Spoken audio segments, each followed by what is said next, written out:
ಭಾರತದ 76ನೇ ಗಣರಾಜ್ಯೋತ್ಸವದ ಹಿನ್ನೆಲೆಯಲ್ಲಿ ಭಾರತ ವಿಕಾಸ್ ಪರಿಷತ್ ವಿವೇಕಾನಂದ ಶಾಖೆ ದಾವಣಗೆರೆ ಆಶ್ರಯದಲ್ಲಿ ಆಯೋಜಿಸಿರುವಂತಹ ಭಾರತ್ ಮಾತಾ ಪೂಜನ್ ಕಾರ್ಯಕ್ರಮದ ವೇದಿಕೆಯ ಮೇಲೆ ಆಸೀನರಾಗಿರುವಂತಹ ಎಲ್ಲ ಗಣ್ಯಮಾನ್ಯರೇ, ಸುಂದರ ಸಂಜೆಯ ಸರಳ ಸಮಾರಂಭದಲ್ಲಿ ದೇಶಭಕ್ತಿಯ ತಮ್ಮ ಭಾವನೆಯನ್ನು ಪ್ರಕಟ ಮಾಡುವುದಕ್ಕಾಗಿ ಒಟ್ಟಾಗಿ ಸೇರಿರುವಂತಹ ದೇಶಭಕ್ತ ನಾಗರಿಕ ಸಜ್ಜನ ಬಂಧುಗಳೇ, ಶ್ರದ್ಧೆಯ ತಾಯಂದಿರೇ, ಆತ್ಮೀಯ ಯುವಜನ ಮಿತ್ರರೇ, ಎರಡು ಪ್ರಮುಖ ರಾಷ್ಟ್ರೀಯ ಹಬ್ಬಗಳನ್ನು ಭಾರತ ನಿರಂತರವಾಗಿ ನಡೆಸಿಕೊಂಡು ಬಂದಿದೆ. ಸ್ವಾತಂತ್ರ್ಯ ಸಿಕ್ಕ ಆ ಕ್ಷಣದಿಂದ ಇವತ್ತಿನವರೆಗೆ ಸ್ವಾತಂತ್ರ್ಯದ ಉತ್ಸವವನ್ನು ಆಗಸ್ಟ್ 15ರಂದು, ಗಣರಾಜ್ಯೋತ್ಸವದ ದಿನವನ್ನು ಜನವರಿ 26ರಂದು ವೈವಿಧ್ಯಮಯವಾಗಿ ಸಂಭ್ರಮ ಸಡಗರದಿಂದ ನಾವು ನಡೆಸಿಕೊಂಡು ಬರ್ತಾ ಇದ್ದೀವಿ. ದೇಶದ ನಾಗರಿಕರಾಗಿ ಇದರಲ್ಲಿ ಪಾಲ್ಗೊಳ್ಳುವುದು ನಮಗೆ ಹೆಮ್ಮೆ ಮತ್ತು ಅಭಿಮಾನ. ಅದರಲ್ಲೂ ಆ ಎರಡೂ ದಿನಗಳನ್ನು ರಾಷ್ಟ್ರದ ರಾಜಧಾನಿ ದಿಲ್ಲಿಯಲ್ಲಿ ನಡೆಯುವ ಪೇರೇಡ್ಗಳು ಪ್ರತಿಯೊಬ್ಬ ವ್ಯಕ್ತಿಯ ಹೃದಯದಲ್ಲಿ ದೇಶಭಕ್ತಿಯನ್ನ ಪುಳಕಿತಗೊಳಿಸುತ್ತದೆ. ಆ ಪೇರೇಡುಗಳ ದೃಶ್ಯಾವಳಿಗಳು ಸಹಜವಾಗಿ ಎಲ್ಲರಲ್ಲಿಯೂ ರೋಮಾಂಚನವನ್ನು ನಿರ್ಮಾಣ ಮಾಡುತ್ತದೆ. ಈ ಕಾರ್ಯಕ್ರಮ ದೇಶವ್ಯಾಪಿ ನಡೀತಾ ಇದೆ.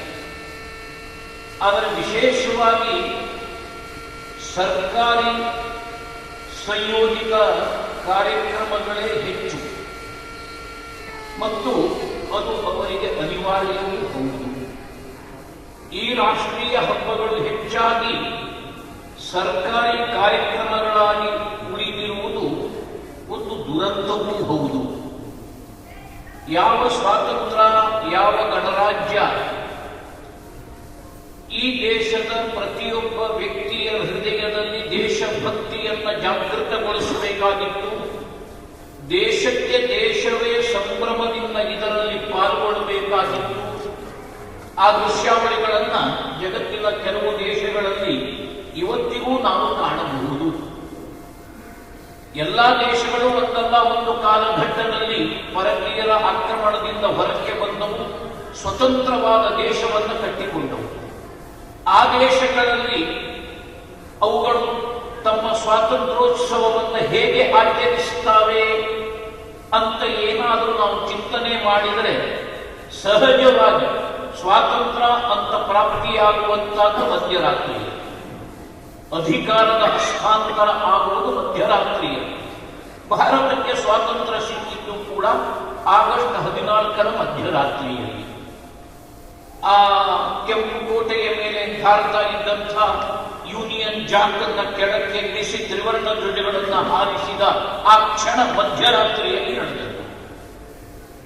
ಅದೇ ಸಂದರ್ಭದಲ್ಲಿ ದೇಶ ಸ್ವಾತಂತ್ರ್ಯದ ದಿನವನ್ನು ಆಚರಿಸಬೇಕು ಅಂತ ನಮಗೂ ಅನ್ನಿಸ್ತದೆ. ಜಗತ್ತಿನ ದೇಶಗಳು ಪಟಾಕಿಯನ್ನು ಸಿಡಿಸಿ ದೇಶಭಕ್ತಿಯ ಹಾಡುಗಳನ್ನು ಹೇಳಿ ದೇಶಕ್ಕೆ ಜೈ ಜೈಕಾರವನ್ನು ಮೊಳಗಿಸಿ ಆ ನಡುರಾತ್ರಿಯಲ್ಲಿಯೇ ಸ್ವಾತಂತ್ರ್ಯೋತ್ಸವವನ್ನು ಆಚರಿಸುವ ಸಾಕಷ್ಟು ದೇಶಗಳಿದೆ.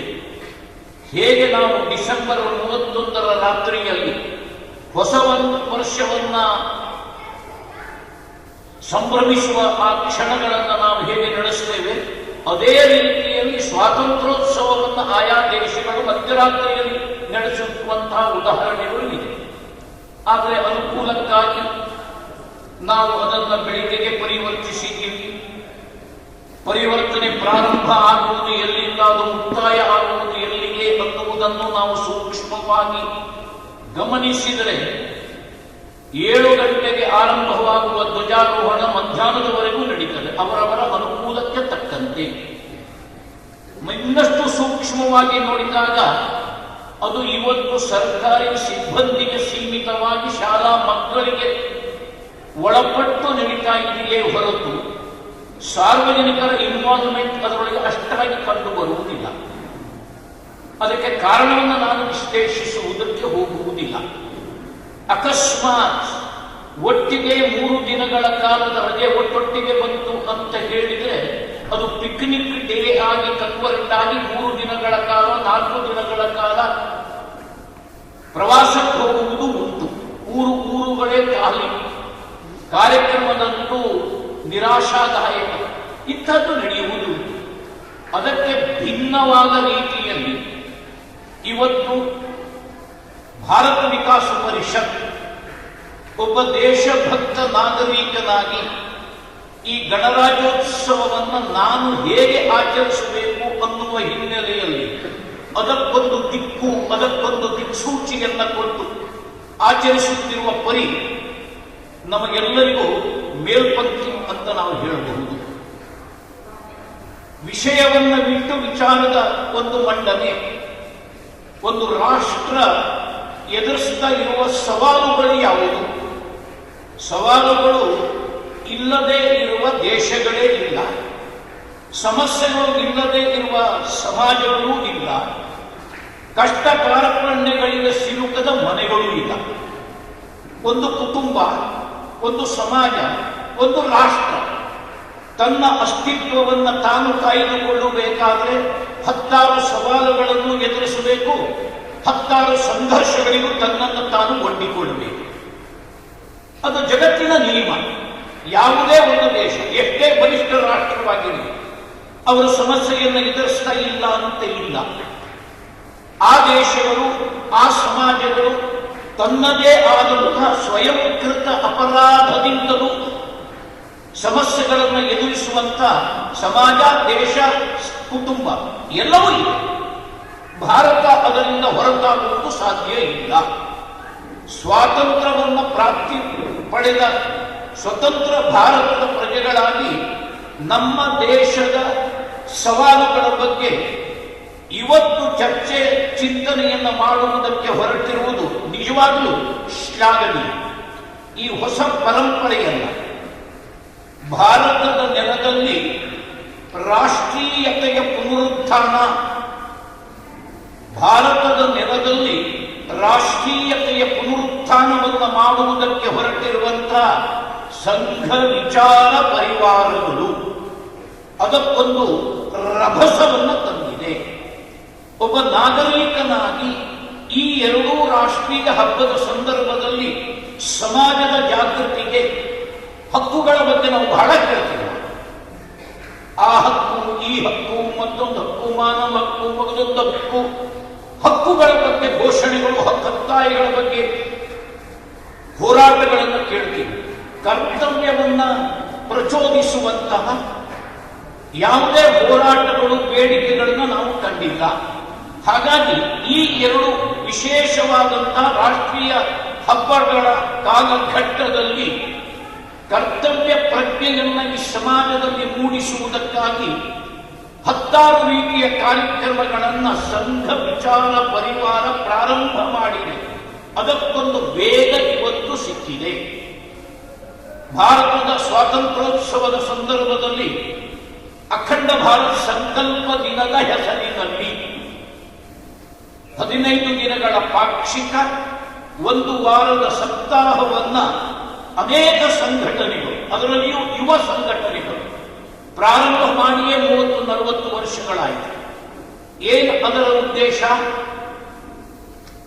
ಒಂದು, ಭಾರತಕ್ಕೆ ಸ್ವಾತಂತ್ರ್ಯ ಬಂದ ಆ ಕಾಲಘಟ್ಟದಲ್ಲಿಯೇ ನಡೆದಂತಹ ಒಂದು ರಾಷ್ಟ್ರೀಯ ದುರಂತವನ್ನ ಇಂದಿನ ಪೀಳಿಗೆಗೆ ಮಾತ್ರ ಅಲ್ಲ, ಮುಂದಿನ ಪೀಳಿಗೆಗೂ ನಾವು ನೆನಪಿಸಿಕೊಡಬೇಕು. ದೇಶದ ವಿಭಜನೆಯ ದುರಂತದ ಕಥೆ. ಆ ಘಟನೆಯಿಂದ ಈ ಸಮಾಜ ಪಾಠವನ್ನು ಕಲಿಯಬೇಕು. ಮತ್ತೆ ಮತ್ತೆ ಮತ್ತೆ ಆ ದುರ್ಘಟನೆಗಳು ನಡೆಯದಂತೆ ಸಮಾಜ ಜಾಗೃತವಾಗಿರಬೇಕು. ಅಖಂಡ ಭಾರತ್ ಸಂಕಲ್ಪದ ದಿನ ಹೆಸರು ಆಗದ್ದು ಆಗಿ ಹೋಗಿದೆ ಅಂದ ಮಾತ್ರಕ್ಕೆ ಈ ಸಮಾಜ, ಈ ಸಂತತಿ ಅದನ್ನು ಒಪ್ಪಿಕೊಳ್ಳಬಾರದು. ಯಾರೋ 4 ಜನ ಮೂರ್ಖರು ಎಸಗಿದ, ಅವಿವೇಕಿಗಳು ಮಾಡಿದ ತಪ್ಪಿಗೆ ಇವತ್ತಲ್ಲ ನಾಳೆ, ನಾಳೆ ಅಲ್ಲ ನಾಡಿದ್ದು ಈ ಭಾರತ, ಈ ಜನಾಂಗ ಪ್ರತಿಕಾರವನ್ನ ಪಡಿಬೇಕು, ಭಾರತವನ್ನ ಅಖಂಡ ಮಾಡಲೇಬೇಕು ಅನ್ನುವಂಥ ಒಂದು ಸಂಕಲ್ಪವನ್ನು ಈ ಸಮಾಜ ತೊಡಬೇಕಾದ್ರೆ ಘಟನೆಯನ್ನ ನೆನಪಿಸ್ತಾ ಇರಬೇಕು.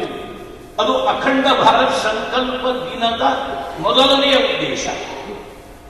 ಎರಡನೇದು, ಭಾರತಕ್ಕೆ ಸ್ವಾತಂತ್ರ್ಯ ಸಿಕ್ತು ಅಂತ ಡಬ್ಬ ಹೊಡಿತಾ ಇದ್ದೀವಿ. ಆ ಸ್ವಾತಂತ್ರ್ಯದ ಹೆಸರಿನಲ್ಲಿ 4 ಗಾಂಧಿಗಳಿಗೆ ಜೈಕಾರವನ್ನ ಹಾಕಿ ಅವರಿಂದಲೇ ಭಾರತಕ್ಕೆ ಸ್ವಾತಂತ್ರ್ಯ ಸಿಕ್ಕಿತು ಅಂತೇಳಿ ಜನರ ಎದುರುಗಡೆ ಸುಳ್ಳು ಹೇಳ್ತಾ ಇದ್ದೀವಿ. ಅಷ್ಟೇ ಆಗಿದ್ರೆ ತಪ್ಪಿರಲಿಲ್ಲ. ಲಕ್ಷಾಂತರ ದೇಶಭಕ್ತರ ಬಲಿದಾನವನ್ನ ಕತ್ತಲೆಯಲ್ಲಿ ಮುಚ್ಚಿಟ್ಟಿದ್ದೇವೆ.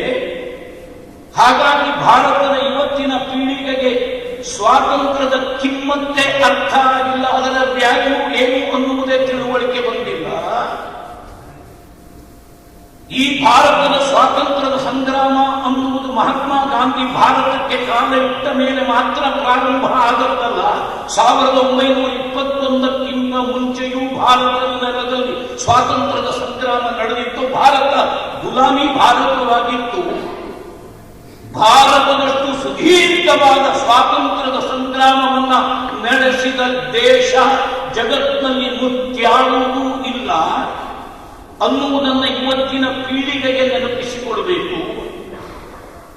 ಆ ಮೂಲಕ ಪ್ರತಿಯೊಬ್ಬ ಯುವಕನ ಹೃದಯದಲ್ಲಿ ದೇಶಭಕ್ತಿಯನ್ನು ಬಡಿದು ಎಬ್ಬಿಸಬೇಕು.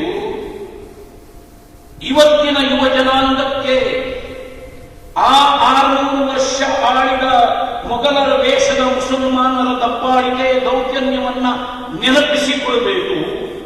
ಅದರ ವಿರುದ್ಧ ಈ ದೇಶ ಹೇಗೆ ರಚ್ಚಿನಿಂದ ಕೆಚ್ಚಿನಿಂದ ಯುದ್ಧವನ್ನ ಮಾಡಿತು, ಧರ್ಮದ ರಕ್ಷಣೆಗಾಗಿ ಎಂತೆಂತಹ ಪರಾಕ್ರಮಿಗಳು ಸಂಘರ್ಷವನ್ನು ನಡೆಸಿದರು. ಜಗತ್ತಿನ ಯಾವ ದೇಶವೂ ಕೂಡ ಇಸ್ಲಾಮಿನ ಆಕ್ರಮಣದಿಂದ ಬದುಕಿ ಉಳಿದದ್ದಕ್ಕೆ ಉದಾಹರಣೆಯೇ ಇಲ್ಲ.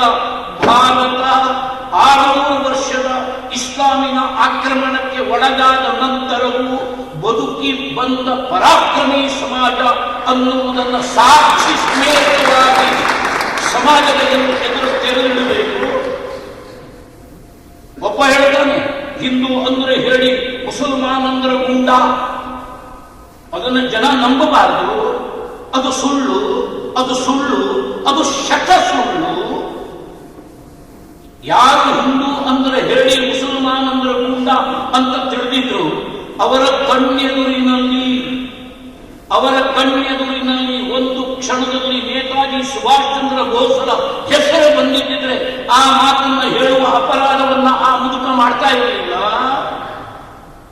ಹಿಂದೂ ಅಂದ್ರೆ ಹೇಳಿ ಇವತ್ತಿಗೂ ಕೂಡ ನಮ್ಮ ಮನಸ್ಸಿನಲ್ಲಿ ಅದೇ ಕೂತಿದೆ. ಅದನ್ನೇ ನಾವು ಹೇಳ್ತೀವಿ. ಯಾಕೆ ತಾತ ಹೇಳಿದ್ದ ಹಿಂದೂ ಅಂದ್ರೆ ಹೇಳಿ ಮುಸಲ್ಮಾನ್ ಅಂದ್ರೆ ಗುಂಡ. ಈ ಹಿಂದೂ ಹೇಳಿನೇ ಆಗಿದ್ದಿದ್ದರೆ ಭಾರತಕ್ಕೆ ಸ್ವಾತಂತ್ರ್ಯ ಸಿಕ್ಕುವ ಪ್ರಶ್ನೆಯೇ ಇರಲಿಲ್ಲ. ನಾನು ಆಗಲೇ ಉಲ್ಲೇಖ ಮಾಡಿದೆ, ಜಗತ್ತಿನ ಯಾವ ನೆಲದ ಮೇಲೆ ಇಸ್ಲಾಂ ಆಕ್ರಮಣವನ್ನು ಎಸಗಿತೋ ಆ ಎಲ್ಲ ನೆಲ, ಆ ನೆಲದಲ್ಲಿ ಇದ್ದ ಎಲ್ಲ ಜನಾಂಗ, ಆ ನೆಲದಲ್ಲಿ ಇದ್ದ ನಾಗರಿಕತೆ, ಆ ನೆಲದಲ್ಲಿ ಇದ್ದ ಸಂಸ್ಕೃತಿ ಸಂಪೂರ್ಣವಾಗಿ ನಾಶವಾಗಿ ಆ ನೆಲದಲ್ಲಿ ಇಸ್ಲಾಮಿನ ಪ್ರತಿಷ್ಠಾಪನೆ ಆಗಿರುವ ಇತಿಹಾಸ ಇದೆ. ಎಕ್ಸೆಪ್ಟ್ ಭಾರತ್. 600 ವರ್ಷ ಭಾರತವನ್ನು ಆ ಮೊಘಲರ ವೇಷದ ಮುಸಲ್ಮಾನರು ಆಳಿದ ನಂತರ ದಬ್ಬಾಳಿಕೆ, ದೌರ್ಜನ್ಯ, ಹಿಂಸೆಯ ಕೀರ್ತಿಯನ್ನ ಎಸಗಿದ ನಂತರವೂ ಬದುಕಿ ಉಳಿದು ತಲೆ ಎತ್ತಿ ನಿಂತ ಭಾರತ ದೇಶ ಭಾರತ. ಹಿಂದೂಗಳು ಹೇಡಿಗಳಾಗಿದ್ದಿದ್ರೆ ಇದು ಸಾಧ್ಯ ಇತ್ತ? ಒಬ್ಬ ಛತ್ರಪತಿ ಶಿವಾಜಿ 600 ವರ್ಷ ಆಳಿದ ಮೊಘಲರ ಸಾಮ್ರಾಜ್ಯದ ಶವದ ಪೆಟ್ಟಿಗೆಗೆ ಕಟ್ಟ ಕಡೆಯ ಮಳೆಯನ್ನು ಹೊಡೆಯುವುದರ ಮೂಲಕ ಕ್ಷಾತ್ರ ಭಾವದ ಭಾರತದ ಚಿತ್ರವನ್ನು ಜಗತ್ತಿಗೆ ತೋರಿಸಿದ್ದು ಇತಿಹಾಸ ಅಲ್ವಾ?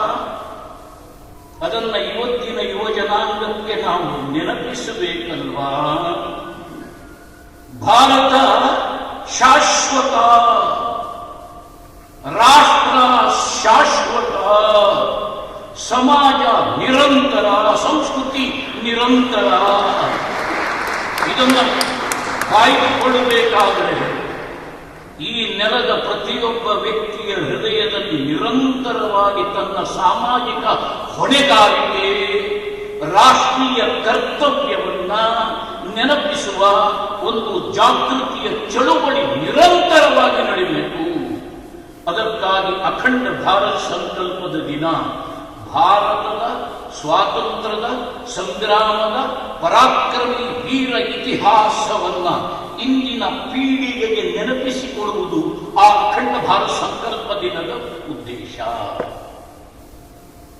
ಆ ಕಷ್ಟ ಕಾರ್ಪಣ್ಯಗಳನ್ನ ಎದುರಿಸಿ ತಮ್ಮ ಪ್ರಾಣವನ್ನ ತೆತ್ತು ರಕ್ತವನ್ನ ಚೆಲ್ಲಿ ನಗನಗುತ್ತಾ ನೇಣುಗಂಬಕ್ಕೆ ತಮ್ಮ ಕುತ್ತಿಗೆಯನ್ನು ಒಡ್ಡಿ, ಖಡ್ಗಕ್ಕೆ ತಮ್ಮ ತಲೆಯನ್ನು ಕೊಟ್ಟು, ಲಾಟಿಗೆ ಮೈಯನ್ನು ಒಡ್ಡಿ ರಸ್ತೆಯಲ್ಲಿ ಪ್ರಾಣವನ್ನ ಬಿಟ್ಟವರ ಸಂಸ್ಮರಣೆ ನಮ್ಮ ಕೃತಜ್ಞತೆ.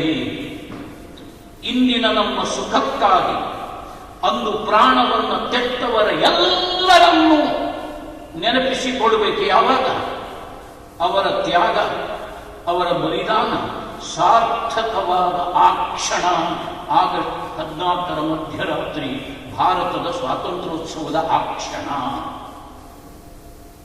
ಭಾರತದ ವೀರ ಪರಂಪರೆಯನ್ನು ನೆನಪಿಸಿಕೊಳ್ಬೇಕು. ಇಂದಿನ ನಮಗಾಗಿ ಅಂದು ಸತ್ತು ಸ್ವರ್ಗ ಸೇರಿದ ಆ ಲಕ್ಷಾಂತರ ದೇಶಭಕ್ತರನ್ನ ಮುಂಡರಗಿಯ ಭೀಮರಾಯ, ನರಗುಂದದ ಬಾಬಾ ಸಾಹೇಬ, ಸುರಪುರದ ವೆಂಕಟಪ್ಪ ನಾಯಕ, ಸಂಗೊಳ್ಳಿಯ ರಾಯಣ್ಣ, ಕಿತ್ತೂರು ರಾಣಿ ಚೆನ್ನಮ್ಮ, ವೀರಸಿಂಧೂರ ಲಕ್ಷ್ಮಣ, ಗಂಡುಗಲಿ ಕುಮಾರರಾಮ, ರಾಣಿ ಅಬ್ಬಕ್ಕ, ಕರ್ನಾಟಕದ ಕಲಿಗಳು. ಯಾವ ನೆನಪಿಸ್ಕೊಳ್ಬೇಕು ನಾವು? ಏನು ಸುಖವನ್ನು ಕಾಣಲಿಲ್ಲಲ್ಲ, ತಮ್ಮ ಪ್ರಾಣವನ್ನೇ ಸಮರ್ಪಿಸಿದರಲ್ಲ. ನೇತಾಜಿ ಸುಭಾಷ್ ಚಂದ್ರನ್ನ ಜೈ ಜೈಕಾರ ಕೇಳ್ತೀವ ನಾವು. ಅದರ ಪ್ರತಿನಿಧಿ ಆ ಗಾಂಧಿ ಜೈ, ಈ ಗಾಂಧಿ ಜೈ, ಬಾಡಿಗೆ ಜೈ, ಅವರ ಅಪ್ಪನಿಗೆ ಜೈ, ಅವರ ಅಮ್ಮನಿಗೆ ಜೈ, ಸುಭಾಷ್ ಚಂದ್ರ ಬೋಸ್ಗೆ ಜೈ ಹೇಳದಿದ್ರೆ ನಾಲಿಗೆ ಸತ್ತು ಹೋಗ್ತದಲ್ಲ. ತ್ಯಾಗ, ಪರಿಶ್ರಮ, ಧೈರ್ಯ, ಸಾಹಸ, ಸಮರ್ಪಣೆ, 5 ಸದ್ಗುಣಗಳ ಸಮುಚ್ಚಯ. 5 ಗುಣಗಳ ಸಮುಚ್ಚಯ. ಏನನ್ನ ಮಾಡಿಲ್ಲ ಸಮರ್ಪಣೆನ ನೇತಾಜಿ ಸುಭಾಷ್ ಚಂದ್ರ ಬೋಸ್. ಅವನನ್ನು ನೆನಪಿಸಿಕೊಳ್ಳುವ ಸೌಜನ್ಯವನ್ನು ಈ ಸಮಾಜ ಮರೆತು ಬಿಡುತ್ತದೆ. ಕೇವಲ ತನ್ನನ್ನಲ್ಲ,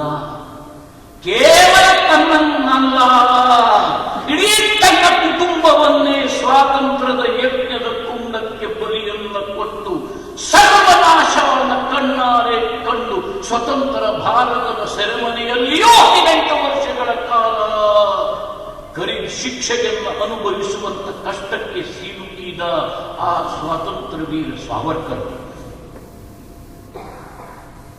ಜೈ ಜೈಕಾರ ಹಾಕೋದು ಬೇಡ, ಆ ಮಹಾತ್ಮನನ್ನು ವಿವಾದಕ್ಕೆ ಎಳೆಯುವ ಪಾಪಿತನ. ಇದಕ್ಕಿಂತ ದ್ರೋಹ, ಇದಕ್ಕಿಂತ ಕೃತಜ್ಞ ಕೃತಜ್ಞತೆ ಯಾವ್ದಾದ್ರು ಇದೆಯಾ? ಜೈತಾರ ಬೇಡ.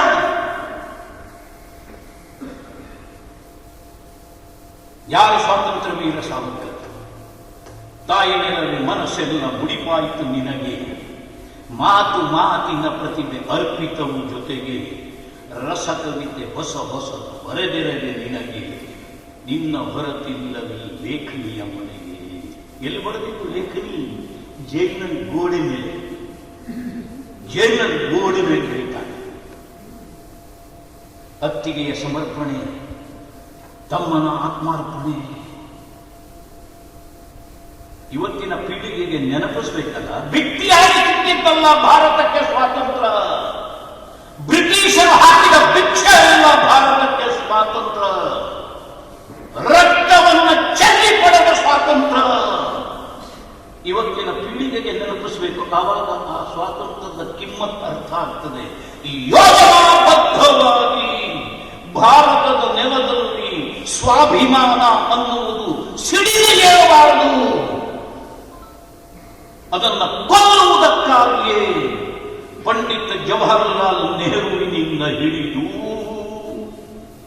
ಇವತ್ತಿನ ಬಾಡಿಗೆಯ ಗಾಂಧಿಯವರೆಗೆ ಷಡ್ಯಂತ್ರ ಹೇಳಿದೆ.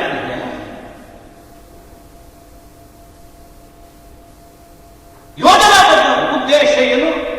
ಭಾರತ ಒಂದು ಕುಟುಂಬದ ಪ್ರಾಪರ್ಟಿಯಾಗಿಯೇ ಉಳಿಬೇಕು. ಏನು ಕಾರಣ ಇಲ್ಲ. ಒಂದು ದೇಶ ಒಂದು ಕುಟುಂಬದ ಆಸ್ತಿಯಾಗಿ ಕನ್ವರ್ಟ್ ಮಾಡುವುದಕ್ಕೆ ಆಡಿದ ಆಟಗಳು, ಸ್ವಾಭಿಮಾನವನ್ನು ಕೇಳಬಾರದು. ನಾನು ಯಾರು ಅನ್ನುವುದು ಅರ್ಥ ಆದಾಗ ನಾನು ಸೆಟಲ್ ನಿಲ್ತೀನಿ. ನನಗೆ ನಾನು ಯಾರು ಅನ್ನುವುದು ಗೊತ್ತಿಲ್ಲದೆ ಇದ್ದಾಗ ಕುಬ್ಜನಾಗ್ತೀನಿ. Human psychology. ಅದನ್ನು ಕೊಲ್ಲುವ ಕೃತ್ಯವನ್ನು ಸ್ವಾತಂತ್ರ್ಯ ನಂತರದ ಭಾರತದಲ್ಲಿ ನಿರಂತರವಾಗಿ ನಡೆಸಿಕೊಂಡು ಬಂತು. ಅದರ ವಿರುದ್ಧ ರಾಷ್ಟ್ರೀಯತೆಯ ಡಿಂಡಿಮವನ್ನು ಬಾರಿಸುವ ಯಾವ ಕನಸನ್ನ ಸ್ವಾಮಿ ವಿವೇಕಾನಂದರು, ಯಾವ ಕನಸನ್ನ ಮಹರ್ಷಿ ಯೋಗಿ ಅರವಿಂದರು ಕಂಡಿದ್ರು, ಭಾರತದ ನೆಲದಲ್ಲಿ ರಾಷ್ಟ್ರೀಯತೆಯ ಪುನರುತ್ಥಾನ, ಹಿಂದುತ್ವದ ನೆಲೆಗಟ್ಟಿನ ಮೇಲೆ ಭಾರತದ ಪುನರುತ್ಥಾನ. ಹಿಂದೂ ಅನ್ನುವುದು ರಾಷ್ಟ್ರೀಯತೆಯ ಹೆಗ್ಗುರುತು. ನ್ಯಾಷನಲಿಸಂ, ರಾಷ್ಟ್ರೀಯತೆ. ಯಾವುದೇ ಒಂದು ದೇಶ ತಾನು ಯಾರು, ತನ್ನ ಇತಿಹಾಸ ಏನು, ತನ್ನ ಶ್ರೀಮಂತಿಕೆ ಏನು, ತನ್ನ ಸಂಸ್ಕೃತಿ ಏನು, ಇದನ್ನು ಅರ್ಥ ಮಾಡಿಕೊಂಡಾಗ ಆ ಹೆಮ್ಮೆ ಹೃದಯದಲ್ಲಿ ಪುಟಿದು ನಿಂತಾಗ ಸ್ವಾಭಿಮಾನ ಅನ್ನುವುದು ಪುಟಿದು ಏರುತ್ತದೆ. ಅದು ಆ ರಾಷ್ಟ್ರವನ್ನ ಜೀವಂತವಾಗಿ ಇಡುತ್ತದೆ ಮತ್ತು ಶಕ್ತಿಶಾಲಿಯನ್ನಾಗಿ ಮಾಡುತ್ತದೆ. ಈ ತತ್ವವನ್ನು ಹಿಡಿದುಕೊಂಡು ಅದೇ ಉದ್ದೇಶಕ್ಕಾಗಿ 1925ರಲ್ಲಿ ಆರಂಭವಾದ RSSಗೆ ಈಗ 100 ವರ್ಷ. ಈ 3 ವರ್ಷದ ಕಾಲಘಟ್ಟದಲ್ಲಿ ಆ RSS ತನ್ನ ಸಾಧನೆಯ ಸಿಂಹಾವಲೋಕನವನ್ನ ಮಾಡಿದಾಗ ಉತ್ತರ ಸಿಗಬೇಕಲ್ವ? ರಾಷ್ಟ್ರೀಯತೆಯ ಪುನರುತ್ಥಾನ ಅಲ್ಟಿಮೇಟ್ ಉದ್ದೇಶ. ಅದಕ್ಕಾಗಿ ಆ RSS ಆಯ್ಕೆ ಮಾಡಿಕೊಂಡಿದ್ದು 100 ದಾರಿಗಳು. ಗುರಿ ಒಂದು, ದಾರಿ 100. ಸಮಾಜದ ಎಲ್ಲಾ ರಂಗಗಳಲ್ಲಿ, ಸಾಮಾಜಿಕ ಎಲ್ಲಾ ಕ್ಷೇತ್ರಗಳಲ್ಲಿ ಏಕಕಾಲದಲ್ಲಿ ರಾಷ್ಟ್ರೀಯತೆಯ ಜಾಗೃತಿ.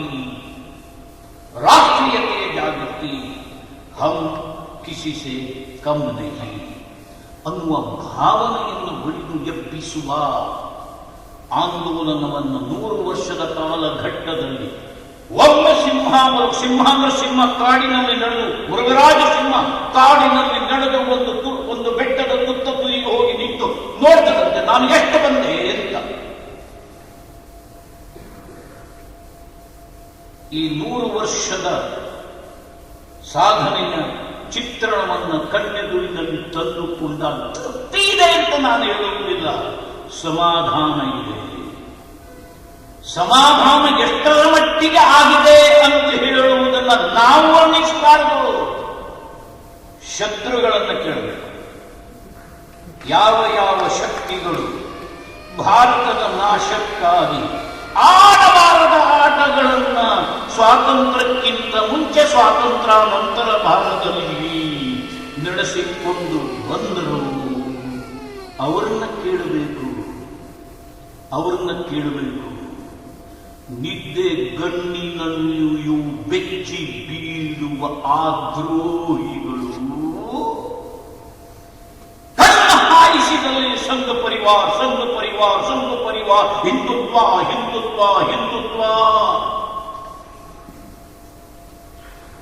50 ವರ್ಷದ ಹಿಂದೆ ಯಾರಿಗೂ ಗೊತ್ತಿರಲಿಲ್ಲ RSS. ಪ್ರಾರಂಭದಲ್ಲಂತೂ ಬಿಟ್ಟುಬಿಡಿ,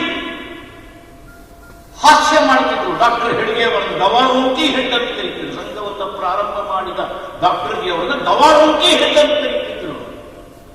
ಹಿಂದೂಗಳನ್ನು ಸಂಘಟನೆ ಮಾಡ್ತಾನಂತೆ ಮೂರ್ಖ ಅಂತಿದ್ರು. ಕಪ್ಪೆಗಳನ್ನು ತಕ್ಕಡಿಯಲ್ಲಿ ಇಟ್ಟು ತೂಗುವುದು ಒಂದೇ, ಹಿಂದೂಗಳನ್ನು ಸಂಘಟಿಸುವುದು ಒಂದೇ ಅಂತ ಹೇಳ್ತಿದ್ರಂತೆ. ಅದೇ ಶಕ್ತಿಗಳು ಬೆಚ್ಚಿ ಬಿದ್ದಿರುವುದು ಸಂಘ ವಿಚಾರ ಪರಿವಾರದ ಬರೀ ರಾಷ್ಟ್ರೀಯ ಶಕ್ತಿಯಲ್ಲ, ಜಾಗತಿಕ ಶಕ್ತಿಗಳನ್ನು ಕಂಡು ಕಂಗಾಲಾಗಿದೆ. ಮತ್ತೆ ಹೇಳ್ತೇನೆ, ತೃಪ್ತಿ ತಂದಿಲ್ಲ, ಸಮಾಧಾನ ಇದೆ. ಅದಕ್ಕೆ ಆ ಸಂಘ ಆಯ್ಕೆ ಮಾಡಿಕೊಂಡ ದಾರಿ ಯಾವುದು? ಇದೇ ದಾರಿ. ಯಾವ ಅವಕಾಶಗಳನ್ನು ಬಿಟ್ಟುಕೊಡಬಾರದು. ದೇಶಭಕ್ತಿಯ ಜಾಗೃತಿ.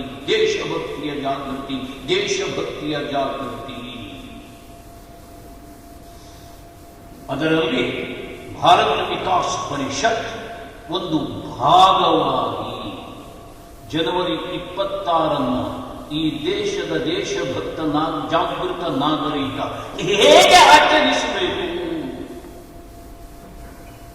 ಸ್ವಾತಂತ್ರ್ಯ ಬಂದ ನಂತರದಲ್ಲಿ ಒಂದು ಸ್ವಾವಲಂಬಿ ರಾಷ್ಟ್ರವಾಗಿ ಜಗತ್ತಿನಲ್ಲಿ ತನ್ನನ್ನು ತಾನು ಗುರುತಿಸಿಕೊಳ್ಬೇಕು ಅನ್ನುವ ಹಿನ್ನೆಲೆಯಲ್ಲಿ ತನ್ನದೇ ಆದ ಸಂವಿಧಾನವನ್ನ ನಿನ್ನೆ ಯಾವುದೋ ಯೂಟ್ಯೂಬ್ನಲ್ಲಿ ಹೋಗ್ತಾ ಇದೆ. ಪಾಕಿಸ್ತಾನದ ಸಂವಿಧಾನ ರಚನೆ ಆದದ್ದು 1972ರಲ್ಲಿ. ಪ್ರಯತ್ನ ಪ್ರಾರಂಭ ಆದದ್ದು 1946ರಲ್ಲೇ ಪ್ರಾರಂಭ ಆಯಿತು. ಭಾರತದ ಸಂವಿಧಾನ ಹೇಗಿರಬೇಕು, ಚೌಕಟ್ಟು ಒಂದು ರಾಷ್ಟ್ರವಾಗಿ ಜಗತ್ತಿನಲ್ಲಿ ಬೆಳೆದು ನಿಲ್ಲಬೇಕಾದರೆ ಈ ದೇಶಕ್ಕೊಂದು ಚೌಕಟ್ಟು. ಬಾಬಾ ಸಾಹೇಬ್ ಅಂಬೇಡ್ಕರ್ ಅವರ ನೇತೃತ್ವದಲ್ಲಿ ಯಾವ ಸಂವಿಧಾನದ ರಚನೆಯಾಯಿತು ಅದನ್ನು ಸ್ವೀಕಾರ ಮಾಡಿದ ಆ ದಿನ ಇವತ್ತೂ ಕೂಡ ದೇಶಭಕ್ತಿಯ ಜಾಗೃತಿಗೆ ಇದನ್ನು ನಾವು ಬಳಸಿಕೊಳ್ಳಬೇಕು. ಅದರಲ್ಲಿ ನಾವು ಇವತ್ತು ಯಶಸ್ಸನ್ನು ಗಳಿಸಿದ್ದೀವಿ. ಸಮಾಜ ಜಾಗೃತ ಆಗಿದೆ. ನಾನು ಆರಂಭದಲ್ಲೇ ಹೇಳಿದೆ, ಸವಾಲುಗಳು ಸಮಸ್ಯೆಗಳು 1000 ಇವೆ. ಅದನ್ನು ಎದುರಿಸುವ ಒಂದು ಸಾಮಾಜಿಕ ಶಕ್ತಿ, ರಾಷ್ಟ್ರೀಯ ತಾಕತ್ ದೇಶದಲ್ಲಿ ನಿರ್ಮಾಣ ಆಗಿಬಿಟ್ರೆ ಶತ್ರುಗಳ ಸಂಚನ್ನ ಸದೆಬಡಿದು ಒಂದು ಸಮರ್ಥ ರಾಷ್ಟ್ರವನ್ನು ಕಟ್ಟುವ ತಾಕತ್ ಆ ದೇಶಕ್ಕೆ ಬರುವುದು ಸಹಜ. ದೌರ್ಬಲ್ಯದ ಕಾರಣದಿಂದಾಗಿ ಅನಾರೋಗ್ಯಕ್ಕೆ ಒಳಗಾಗ್ತೀವಿ. ಡಾಕ್ಟರ್ ಅವನಿಗೆ ಟಾನಿಕ್ ಅನ್ನು ಕೊಡ್ತಾನೆ, ರೋಗ ಯಾವುದು ಅನ್ನುವುದನ್ನು ಗುರುತಿಸ್ತಾನೆ ಮತ್ತು ಅದಕ್ಕೆ ಅಗತ್ಯವಾದ ಟಾನಿಕ್ ಅನ್ನು ಕೊಡ್ತಾನೆ, ಅದಕ್ಕೆ ಬೇಕಾಗುವ ಇಂಜೆಕ್ಷನ್ ಅನ್ನು ಕೊಡ್ತಾನೆ. RSS ಹುಟ್ಟಿಕೊಂಡದ್ದೇ ದೇಶ ಯಾವ ಯಾವ ಕಾಯಿಲೆಯಿಂದ ಬಳಲುತ್ತಾ ಇದೆ. ಅಧ್ಯಯನಕ್ಕೆ ಬೇಕಾಯಿತು 60 ವರ್ಷ. ಒಳಗಿನ ದೌರ್ಬಲ್ಯಗಳೇನು, ಒಳಗಿನ ಸಮಸ್ಯೆಗಳೇನು, ಒಳಗಿನ ಕಾಯಿಲೆಗಳೇನು? ಈ ಒಳಗಿನ ಕಾಯಿಲೆಗಳನ್ನು ದುರ್ಬಳಕೆ ಮಾಡಿಕೊಂಡು ಹೊರಗಿನ ಆಕ್ರಮಣಗಳು ಯಾವುದು? ಭಾರತದ ತಾಕತ್ ಗೊತ್ತಿರುವುದು ಭಾರತೀಯರಿಗಲ್ಲ, ಜಗತ್ತಿಗೆ ಗೊತ್ತಿದೆ. 10 ಬಾರಿ, 16 ಬಾರಿ, 20 ಬಾರಿ ಆ ಭಸ್ಮಿ, ಆ ಘೋರಿ ಭಾರತಕ್ಕೆ ಬಂದದ್ದು ಯಾಕೆ? ಏನಿದೆ ಭಾರತದಲ್ಲಿ? ಭಾರತದ ಅಂತಃಶಕ್ತಿ ಏನು, ಅದರ ಆರ್ಥಿಕ ಶ್ರೀಮಂತಿಕೆ ಏನು ಅನ್ನುವುದನ್ನು ಅರ್ಥ ಮಾಡಿಕೊಂಡೇ ಆ ಇಸ್ಲಾಂ ಭಾರತಕ್ಕೆ ಆಕ್ರಮಣ ಮಾಡಿದ್ದು. ದರಿದ್ರವಾದ ಬಡ ರಾಷ್ಟ್ರವೇ ಆಗಿದ್ದಿದ್ರೆ 10 ಬಾರಿ, 16 ಬಾರಿ ದಂಡಯಾತ್ರೆಯನ್ನು ಮಾಡುವ ಅವಶ್ಯಕತೆಯೇ ಇರಲಿಲ್ಲ.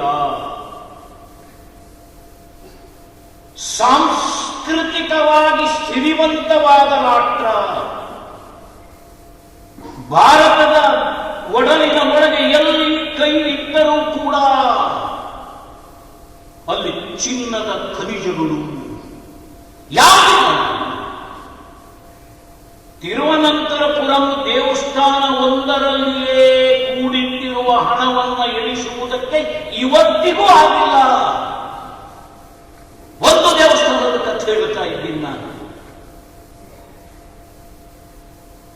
ಯಾವುದರಲ್ಲಿಯೂ ಕಡಿಮೆ ಇಲ್ಲದ ಈ ಭಾರತ ತನ್ನ ತನವನ್ನು ಕಳೆದುಕೊಂಡದ್ದು ಹೇಗೆ ಅನ್ನುವುದರ ಬಗ್ಗೆ ಚಿಂತನೆಯನ್ನ ಮಾಡಿದಂತಹ ಸಂಘ ಪರಿಹಾರದ ಹಾದಿಯನ್ನು ಹುಡುಕುವುದರಲ್ಲಿ 100 ವರ್ಷ ತಗೊಳ್ತು.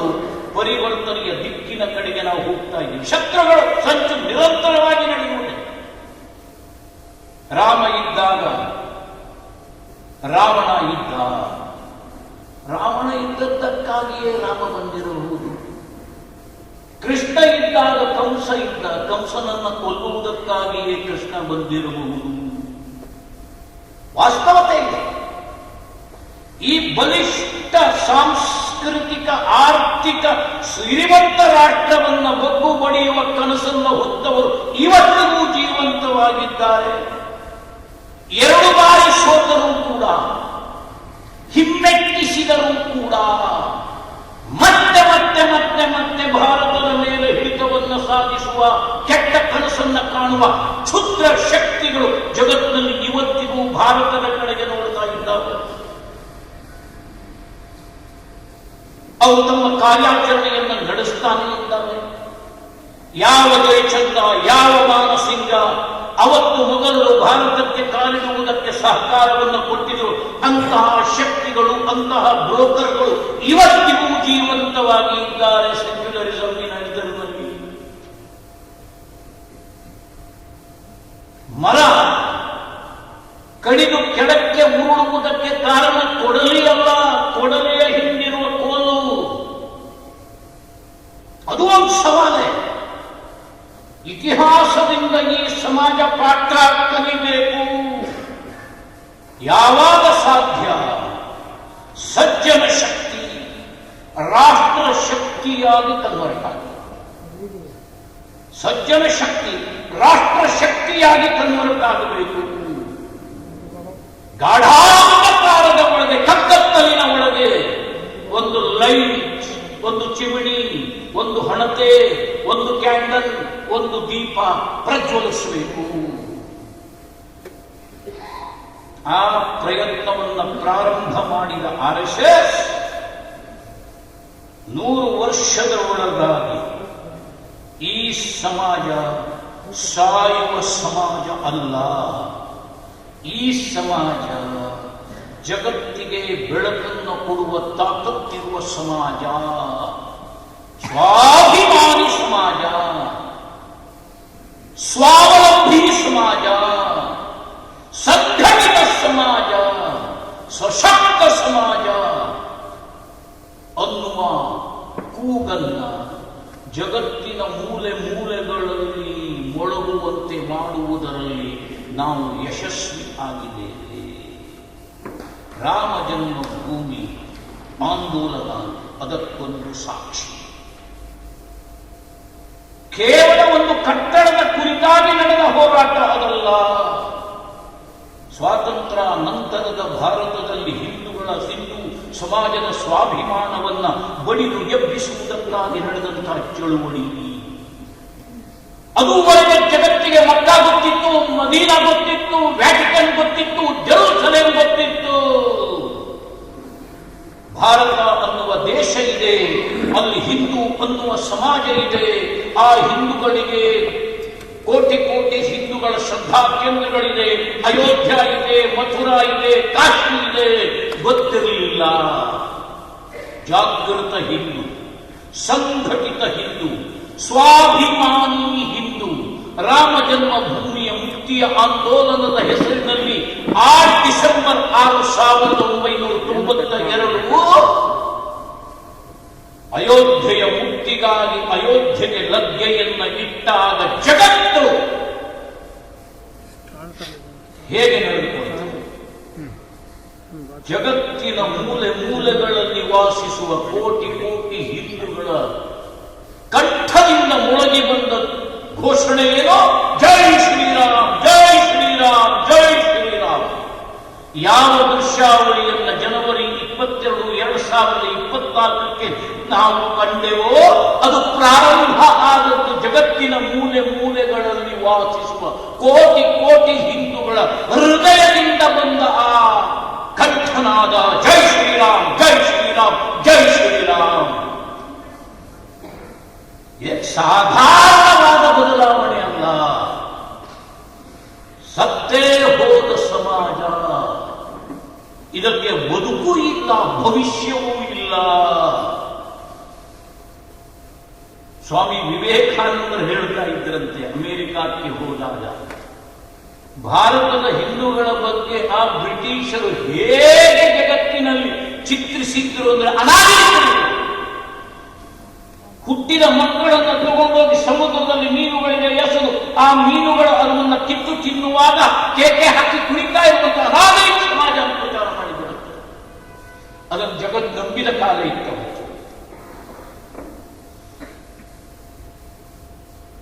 10-15 ವರ್ಷದ ಹಿಂದೆ ಭಾರತದ ಒಬ್ಬ ಪ್ರಧಾನಿ ಅಮೆರಿಕಕ್ಕೆ ಹೋದಾಗ ಹೇಗೆ ನಡೆಸಿಕೊಡ್ತಾ ಇದ್ರು, ನಾನು ರಾಜಕೀಯ ವಿಶ್ಲೇಷಣೆ ಮಾಡ್ತಾ ಇದ್ದ, ದಯವಿಟ್ಟು ಯಾರು ತಪ್ಪು ಭಾವಿಸಬಾರದು. ಆ ದೇಶದ ಪ್ರಧಾನಿ ಮುಂದೆ ಮುಂದೆ ಹೋಗುವುದು, ಭಾರತದ ಪ್ರಧಾನಿ ಹಿಂದೆ ಹಿಂದೆ ಹೋಗುವುದು.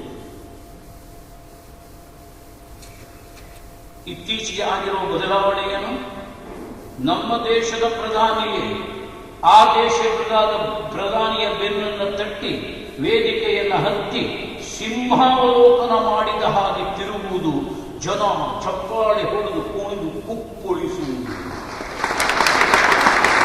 ಭಾರತದ ಸ್ವಾಭಿಮಾನ. ಭಿಕ್ಷುಕರಲ್ಲ ನಾವು, ಬಡವರಲ್ಲ ನಾವು, ನಿಮಗಿಂತ ನಾವು ಏನೂ ಕಡಿಮೆ ಇಲ್ಲ. ಈ ಸ್ವಾಭಿಮಾನ ಜಾಗೃತಿ ಆಗುವುದಕ್ಕೆ ಅದರ ಹಿಂದೆ ಇರುವ ಪರಿಶ್ರಮ ಏನು ಇದೆ? ದೇಶಭಕ್ತಿಯ ಜಾಗೃತಿಗಾಗಿ ನಿರಂತರವಾದ ಕಾರ್ಯಕ್ರಮ. ಅನ್ಯಾಯದ ವಿರುದ್ಧ ಸಿಡಿದೇಳಬೇಕು. ಯಾರು ದೇಶದ್ರೋಹ, ಯಾರು ಶತ್ರುಗಳು, ಯಾರು ಮಿತ್ರರು, ಎಲ್ಲಿಯವರೆಗೆ ಈ ದೇಶಕ್ಕೆ ಶತ್ರು ಯಾರು, ಮಿತ್ರ ಯಾರು ಅನ್ನುವುದನ್ನು ಅರ್ಥ ಮಾಡಿಕೊಳ್ಳಿಕ್ಕೆ ಆಗುವುದಿಲ್ಲ. ನಾವು ಗೆಲ್ಲುವ ಪ್ರಶ್ನೆ ಇಲ್ಲ. ಭಾರತದ ಇಸ್ಲಾಮೀಕರಣ, ಭಾರತದ ಇಸ್ಲಾಮೀಕರಣದ ಕನಸನ್ನು ಹುಟ್ಟು ಹಾಕಿದ್ಯಾರೋ ಖುದ್ದಾಗಿ ಮೊಹಮ್ಮದ್ ಪೈಗಂಬರ್ ಅವರೇ. ಇಸ್ಲಾಮಿನ ಹುಟ್ಟಿನ ಮೊದಲನೆಯ ದೃಷ್ಟಿಯೇ ಭಾರತ. ಇಸ್ಲಾಂ ಏನು ಹೇಳ್ತದೆ? ನಾವು ಹುಟ್ಟಿಕೊಂಡದ್ದೇ ವಿಗ್ರಹ ಆರಾಧಕರನ್ನು ಕೊಲ್ಲುವುದಕ್ಕಾಗಿ, ಬಹುದೇವ ಆರಾಧಕರನ್ನ ನಾಶಪಡಿಸುವುದಕ್ಕಾಗಿ. ಇವತ್ತಿಗೂ ಆ ಶಕ್ತಿಗಳ ಕೆಲಸವನ್ನು ಮಾಡ್ತಾ ಇದೆ ಭಾರತದ ಇಸ್ಲಾಮೀಕರಣ. ಅದಕ್ಕೊಂದು ಡೇಟ್ 2047 ಭಾರತದ ಇಸ್ಲಾಮೀಕರಣ. ಅದಕ್ಕೆ ಅವರ ಮಾರ್ಗ ಯಾವುದು, ಯೋಜನೆ ಯಾವುದು? ಅಂಬೇಡ್ಕರ್ ಸಂವಿಧಾನವಂತೆ, ಟಿಪ್ಪುವಿನ ಖಡ್ಗವಂತೆ. ಏನದು ಅಂಬೇಡ್ಕರ್ ಸಂವಿಧಾನ? ಭಾರತದ ಪಾರ್ಲಿಮೆಂಟಿನಲ್ಲಿ ಇರುವ 544 ಲೋಕಸಭಾ ಕ್ಷೇತ್ರಗಳ ಪೈಕಿ 272 ಲೋಕಸಭಾ ಕ್ಷೇತ್ರಗಳನ್ನು ಗೆಲ್ಲುವುದು, ಆ ಮೂಲಕ ಭಾರತದ ಇಸ್ಲಾಮೀಕರಣವನ್ನು ಮಾಡುವುದು. ಅಂತಹ 272 ಲೋಕಸಭಾ ಕ್ಷೇತ್ರಗಳನ್ನು ಗುರುತಿಸುವುದು, ಹುಕ್ ಆರ್ ಕ್ರಚ್ ಅಲ್ಲಿಂದ ನಾವು ಗೆದ್ದು ಬರುವುದು.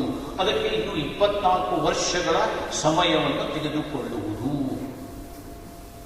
ಅದಕ್ಕಾಗಿ ಮತ್ತೊಂದು ಮಾರ್ಗ ಟಿಪ್ಪುವಿನ ಖಡ್ಗ.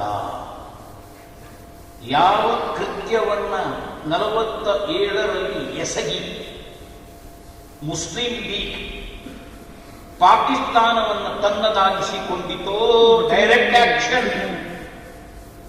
ಮೊಹಮ್ಮದ್ ಅಲಿ ಜಿನ್ನಾ ಮಹಾತ್ಮ ಗಾಂಧಿಗೆ ಥ್ರೆಟ್ ಕೊಟ್ಟಿದ್ದ, ಎಲ್ಲ ಕೊಡಿ, ಮರ್ಯಾದೆಯಿಂದ ಕೊಡಿ ಪಾಕಿಸ್ತಾನ, ಇಲ್ಲಂದ್ರೆ ಹೇಗೆ ತಗೊಳ್ಳೋದು ಅನ್ನೋದು ನಮಗೆ ಗೊತ್ತುಂಟು ಅಂತ ಹೇಳಿ ಮಾಡಿದ ಹೇಗೆ ಡೈರೆಕ್ಟ್ ಆಕ್ಷನ್.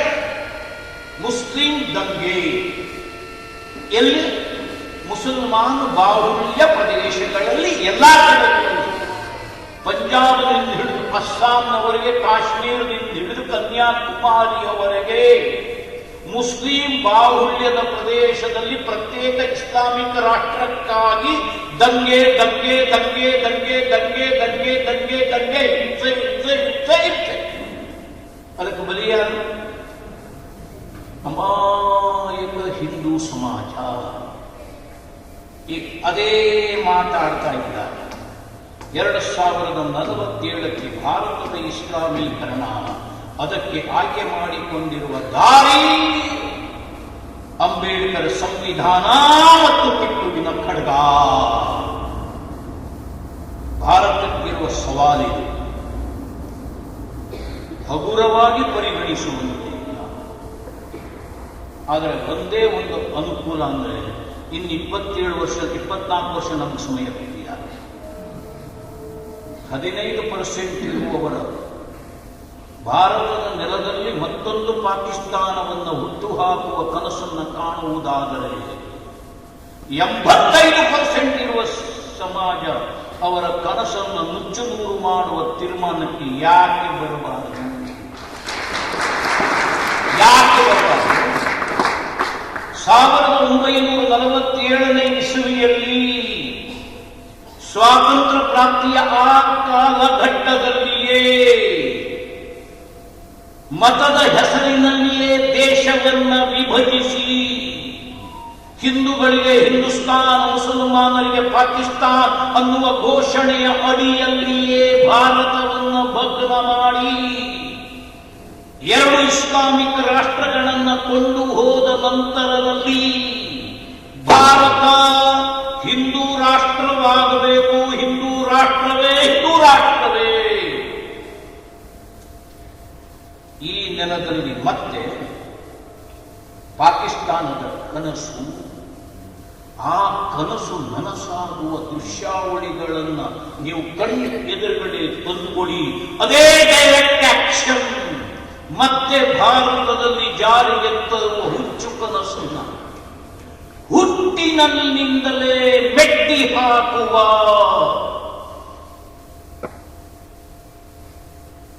ಕಾಯಕಕ್ಕೆ ಸಮಾಜ ಈಗಲೇ ಸಿದ್ಧ ಆಗಬೇಕು.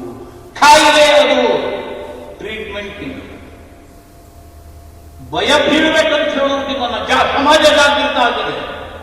ಹಿಂದುತ್ವದ ಹೆಸರಿನಲ್ಲಿಯೇ, ರಾಷ್ಟ್ರೀಯತೆಯ ನೆಲೆಯಲ್ಲಿಯೇ ಸಮಾಜ ಜಾಗೃತ ಆಗಿದೆ. ಡೇಟ್ ಅವರು ಫಿಕ್ಸ್ ಮಾಡ್ತಾರೆ, 2047 ಭಾರತದ ಇಸ್ಲಾಮೀಕರಣ. ಮುಂದಿನ ನಮ್ಮ ಪೀಳಿಗೆಗೆ ಯಾವ ಭಾರತವನ್ನ ಉಳಿಸಿಕೊಡಬೇಕು ಅನ್ನುವ ಚಿಂತನೆಯನ್ನ ಈ ಸಮಾಜ ಇವತ್ತೇ ಮಾಡಬೇಕು. ಸವಾಲು ಅದು, ಪರಿಹಾರ ಇದೆ. ಇನ್ನೊಂದಷ್ಟು ಶಕ್ತಿಗಳಿದ್ದಾವೆ. ಪ್ರಜಾತಂತ್ರದ ವ್ಯವಸ್ಥೆಯಲ್ಲಿ ಸೋತು ಸುಣ್ಣವಾಗಿ ಸಮಾಜದಿಂದ ಸಂಪೂರ್ಣವಾಗಿ ತಿರಸ್ಕಾರಕ್ಕೆ ಒಳಗಾದ ಶಕ್ತಿಗಳು.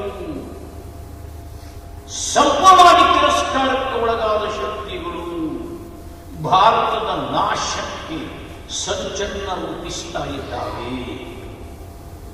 ಬ್ರೈನ್ ಚೀನಾದ, ಶಸ್ತ್ರಾಸ್ತ್ರ ಪಾಕಿಸ್ತಾನದ, ಟ್ರೈನಿಂಗು ಬಾಂಗ್ಲಾದೇಶದ್ದು, ಬಾಡಿ ಭಾರತದ್ದು, ಟಾರ್ಗೆಟ್ ಇಂಡಿಯಾ. ನಕ್ಸಲ್ ಈಗ ಅರ್ಬನ್ ನಕ್ಸಲ್ ಆಗಿ ಕನ್ವರ್ಟ್ ಆಗಿದೆ. ಕಾಡಿನಲ್ಲಿ ಕಾದಾಡಿ ಸಾಯುವುದಕ್ಕಿಂತ ಊರೊಳಗೆ ಬಂದು ಜನದಂಗೆ ಎಬ್ಬಿಸುವುದೇ ಸೂತ್ರ ಅನ್ನುವ ತೀರ್ಮಾನಕ್ಕೆ ಕಾಡಿನಲ್ಲಿದ್ದ ನಕ್ಸಲೀಯರು ಬಂದು ಮುಟ್ಟಿದ್ದಾರೆ. ಜನದಂಗೆ ಅವರಿಗೆ ಪ್ರೇರಣೆಯಾಗಿದೆ. ಬಾಂಗ್ಲಾದೇಶದಲ್ಲಿ ಏನಾಯಿತು ಅದನ್ನ ನಾವು ಭಾರತದಲ್ಲಿ ಮಾಡ್ತೀವಿ. ಶ್ರೀಲಂಕಾದಲ್ಲಿ ಏನು ನಡೀತು ಅದನ್ನು ಭಾರತದಲ್ಲಿ ನಾವು ನೋಡ್ತೀವಿ. ಕಲಿಸ್ಕಾಂಡಿಗೆ ಶುರು ಮಾಡಿದ ಜನದಂಗೆ. ಅದಕ್ಕಾಗಿ ಸಾಮಾಜಿಕ ಸಂಘರ್ಷವನ್ನು ಹುಟ್ಟು ಹಾಕ್ತಾ ಇದ್ದಾರೆ. ಗೊತ್ತಿರಬೇಕಷ್ಟೇ, ಭಯ ಬೀಳುವುದಕ್ಕಾಗಿ ನಾನು ಹೇಳುವುದಿಲ್ಲ. ಶತ್ರುಗಳು ಯಾರು, ಶತ್ರುವಿನ ಸಂಚು ಏನು ಅನ್ನುವುದನ್ನು ಅರ್ಥ ಮಾಡಿಕೊಂಡಾಗ ಆ ಸಂಚನ್ನು ನಾವು ವಿಫಲಗೊಳಿಸುವುದು ಸಾಧ್ಯ. ಸಂಪೂರ್ಣವಾಗಿ ಸಮಾಜದಿಂದ ತಿರಸ್ಕಾರಕ್ಕೆ ಒಳಗಾದ ಆ ಜನ ಹೊರಗಿನ ಶಕ್ತಿಗಳ ಬೆಂಬಲವನ್ನು ತಗೊಂಡು ಭಾರತದ ವ್ಯವಸ್ಥೆಯಲ್ಲಿ, ಆಡಳಿತ ವ್ಯವಸ್ಥೆಯನ್ನೇ ಬುಡಮೇಲು ಮಾಡುವಂತಹ ಕೃತ್ಯವನ್ನು ಏನು ಎಸಗುತ್ತಾ ಇದ್ದಾರೆ, ಅದರ ವಿರುದ್ಧವೂ ಸಮಾಜ ಜಾಗೃತ. ಯಾವ ಒಂದು ರಾಜಕೀಯ ಪರಿವರ್ತನೆ 2014ರಲ್ಲಿ ಭಾರತ ಕಂಡಿತು, ಜಾಗೃತ ಸಮಾಜ, ಸಂಘಟಿತ ಸಮಾಜ, ಸ್ವಾಭಿಮಾನಿ ಸಮಾಜ, ಪ್ರಜಾತಂತ್ರದ ವ್ಯವಸ್ಥೆಯನ್ನು ರಾಷ್ಟ್ರದ ಹಿತಕ್ಕಾಗಿ ಹೇಗೆ ಬಳಸಿಕೊಳ್ತು, ಅದೇ ರೀತಿಯಲ್ಲಿ ಆ ಅರಾಷ್ಟ್ರೀಯ ಶಕ್ತಿಗಳು ಸಮಾಜದಿಂದ ತಿರಸ್ಕಾರಕ್ಕೆ ಏನು ಒಳಗಾದರು, ಆ ಹತಾಶ ಶಕ್ತಿಗಳು ಭಾರತದ ವಿರುದ್ಧ ಕತ್ತಿ ಮಸೆಯುವುದಕ್ಕೆ, ತಮ್ಮ ಉದ್ದೇಶದ ಈಡೇರಿಕೆಗಾಗಿ ಜಾಗತಿಕ ಶಕ್ತಿಗಳ ಬೆಂಬಲವನ್ನು ಪಡೆಯುವುದಕ್ಕೂ ಹೇಸದೇ ಇರುವ ಮಟ್ಟಕ್ಕೆ ಅವು ಹೋಗಿ ಮುಟ್ಟಿರುವುದು ಭಾರತಕ್ಕೊಂದು ಸವಾಲು, ದೇಶದ ಅಸ್ತಿತ್ವಕ್ಕೊಂದು ಸವಾಲು. ಇದರ ವಿರುದ್ಧ ಒಂದು ಪ್ರಚಂಡವಾದ ಪ್ರಬಲವಾದ ಜನಾಂದೋಲನವನ್ನ ಪ್ರಜಾಪ್ರಭುತ್ವದ ಹಾದಿಯಲ್ಲಿ ನಾವು ಯಶಸ್ಸಿನ ಹಾದಿಯಲ್ಲಿ ಇದ್ದೇವೆ. ಈ ದುಷ್ಟ ದೇಶದ್ರೋಹಿ ಶಕ್ತಿಗಳ ಸಂಚನ್ನ ವಿಫಲಗೊಳಿಸುವಂತಹ ಒಂದು ಸಾಮಾಜಿಕ ಶಕ್ತಿಯ ನಿರ್ಮಾಣ ಇವತ್ತಿನ ಅವಶ್ಯಕತೆ. ನಮ್ಮ ಆರ್ಮಿಯ commander chief B P. Rawat helicopter ದುರಂತದಲ್ಲಿ ಸ್ವರ್ಗಸ್ಥ. ಅವರು 2-3 ಕಡೆ ಹೇಳಿದ್ದೆಲ್ಲ ನಾನು ಕೇಳಿದ್ದೇನೆ. ಭಾರತದ ಸೇನೆ ಹೊರಗಿನ ಆಕ್ರಮಣವನ್ನು ಎದುರಿಸುವುದರಲ್ಲಿ 100ಕ್ಕೆ 100 ಸಮರ್ಥ. ಆಂತರಿಕ ಸುರಕ್ಷತೆ ಸಮಾಜದ ಹೊಣೆಗಾರಿಕೆ. ಹೊರಗಡೆ ಆಕ್ರಮಣವನ್ನ ಆರ್ಮಿ, ಪ್ಯಾರಾಮಿಲಿಟರಿ ನಾವೆಲ್ಲರೂ ಸೇರಿ ಬಡಿದಿದ್ದೀವಿ. ಆದರೆ ಆಂತರಿಕ ಸುರಕ್ಷತೆ ಏನಿದೆ, ಇಂಟರ್ನಲ್ ಸೆಕ್ಯೂರಿಟಿ, ಇದು ಸಮಾಜದ ಹೊಣೆಗಾರಿಕೆ. ಪ್ರಜಾತಂತ್ರದ ವ್ಯವಸ್ಥೆಯನ್ನು ಸಂಪೂರ್ಣವಾಗಿ ದುರುಪಯೋಗಪಡಿಸಿಕೊಂಡು ಶತ್ರುಗಳು ಆಡುವ ಆಟ ಏನಿದೆ ಅದು ಈಗ ಬಹಿರಂಗ ಆಗ್ತದೆ. ಜನದಂಗೆ ಜನದಂಗೆ ಜನದಂಗೆ. ಆ ಜನದಂಗೆ ಅಕಸ್ಮಾತ್ ಆರಂಭ ಆದರೆ ಅದು ಆರಂಭ ಆಗುವುದು ನಮ್ಮ ಓಣಿಯಲ್ಲಿ, ನಮ್ಮ ಬೀದಿಯಲ್ಲಿ, ನಮ್ಮ ಗಲ್ಲಿಯಲ್ಲಿ, ನಮ್ಮ ಪೇಟೆಯಲ್ಲಿ, ನಮ್ಮ ಪಟ್ಟಣದಲ್ಲಿ. ಅದನ್ನು ನಿಭಾಯಿಸುವ, ನಿಯಂತ್ರಿಸುವ ಫೋರ್ಸ್ ದೇಶದ ಒಳಗಡೆ ಇಲ್ಲ. ಗ್ರಾಮಕ್ಕೊಬ್ಬ ಕಾನ್ಸ್ಟೇಬಲ್ ಹಾಕುವ ತಾಕತ್ತು ಒಂದು ಜಿಲ್ಲೆಯ ಎಸ್ಪಿಗೆ ಕೊಂದು ಹಾಕುವ ತಾಕತ್ತಿದೆ. ಇದರ ದುರುಪಯೋಗವನ್ನು ಮಾಡಿಕೊಳ್ಳುವ ಸಂಚನ್ನ ಶತ್ರುಗಳು ಮಾಡ್ತಾ ಇದ್ದಾರೆ. ಜನದಂಗೆ ಅದೇ ಹೇಳಿದ್ದಲ್ಲ, ಶ್ರೀಲಂಕಾದ ಆದ ಮೇಲೆ, ಬಾಂಗ್ಲಾದ ಕಂಡ ಮೇಲೆ ನಾವು ಇದನ್ನೇ ಮಾಡ್ತೀವಿ ಅಂತ ಬಹಿರಂಗವಾಗಿ ಹೇಳುವಷ್ಟರ ಮಟ್ಟಿಗೆ ಮೋದಿಯನ್ನ ಓಡಿಸ್ತೀವಿ ಪ್ರಯೋಗ ಮಾಡಿದ್ದಾರಲ್ವ. 2 ವರ್ಷದ ಹಿಂದೆ, 1 ವರ್ಷದ ಹಿಂದೆ, ಇದೇ ಜನವರಿ 26ಕ್ಕೆ ಟ್ರ್ಯಾಕ್ಟರ್ ರ್ಯಾಲಿಯ ಮೂಲಕ ರೈತರ ಹೆಸರಿನಲ್ಲಿ ನುಗ್ಗಿದ ಆ ದಂಗೆಕೋರರು ಒಂದು ಪ್ರಯೋಗವನ್ನ ಮಾಡಿದ್ದಾರೆ. ಹೆಸರು ರೈತರ ರ್ಯಾಲಿ, ಮಾಡಿದ್ದು ಜನದಂಗೆ, ಹತ್ತಿದ್ದು ಕೆಂಪು ಕೋಟೆ, ಇಳಿಸಿದ್ದು ರಾಷ್ಟ್ರಧ್ವಜ, ಯಾವುದೋ ಒಂದು ಖಲಿಸ್ತಾನದ ಧ್ವಜವನ್ನು ಅಲ್ಲಿ ಹಾರಿಸುವುದರ ಮೂಲಕ ಪ್ರಯೋಗವನ್ನ ಮಾಡಿದ್ದಾರೆ. ಅದನ್ನೇ ಮಾಡುವವರಿದ್ದಾರೆ. ಪಿ ರಾವತ್ ಹೇಳಿದ ಹಾಗೆ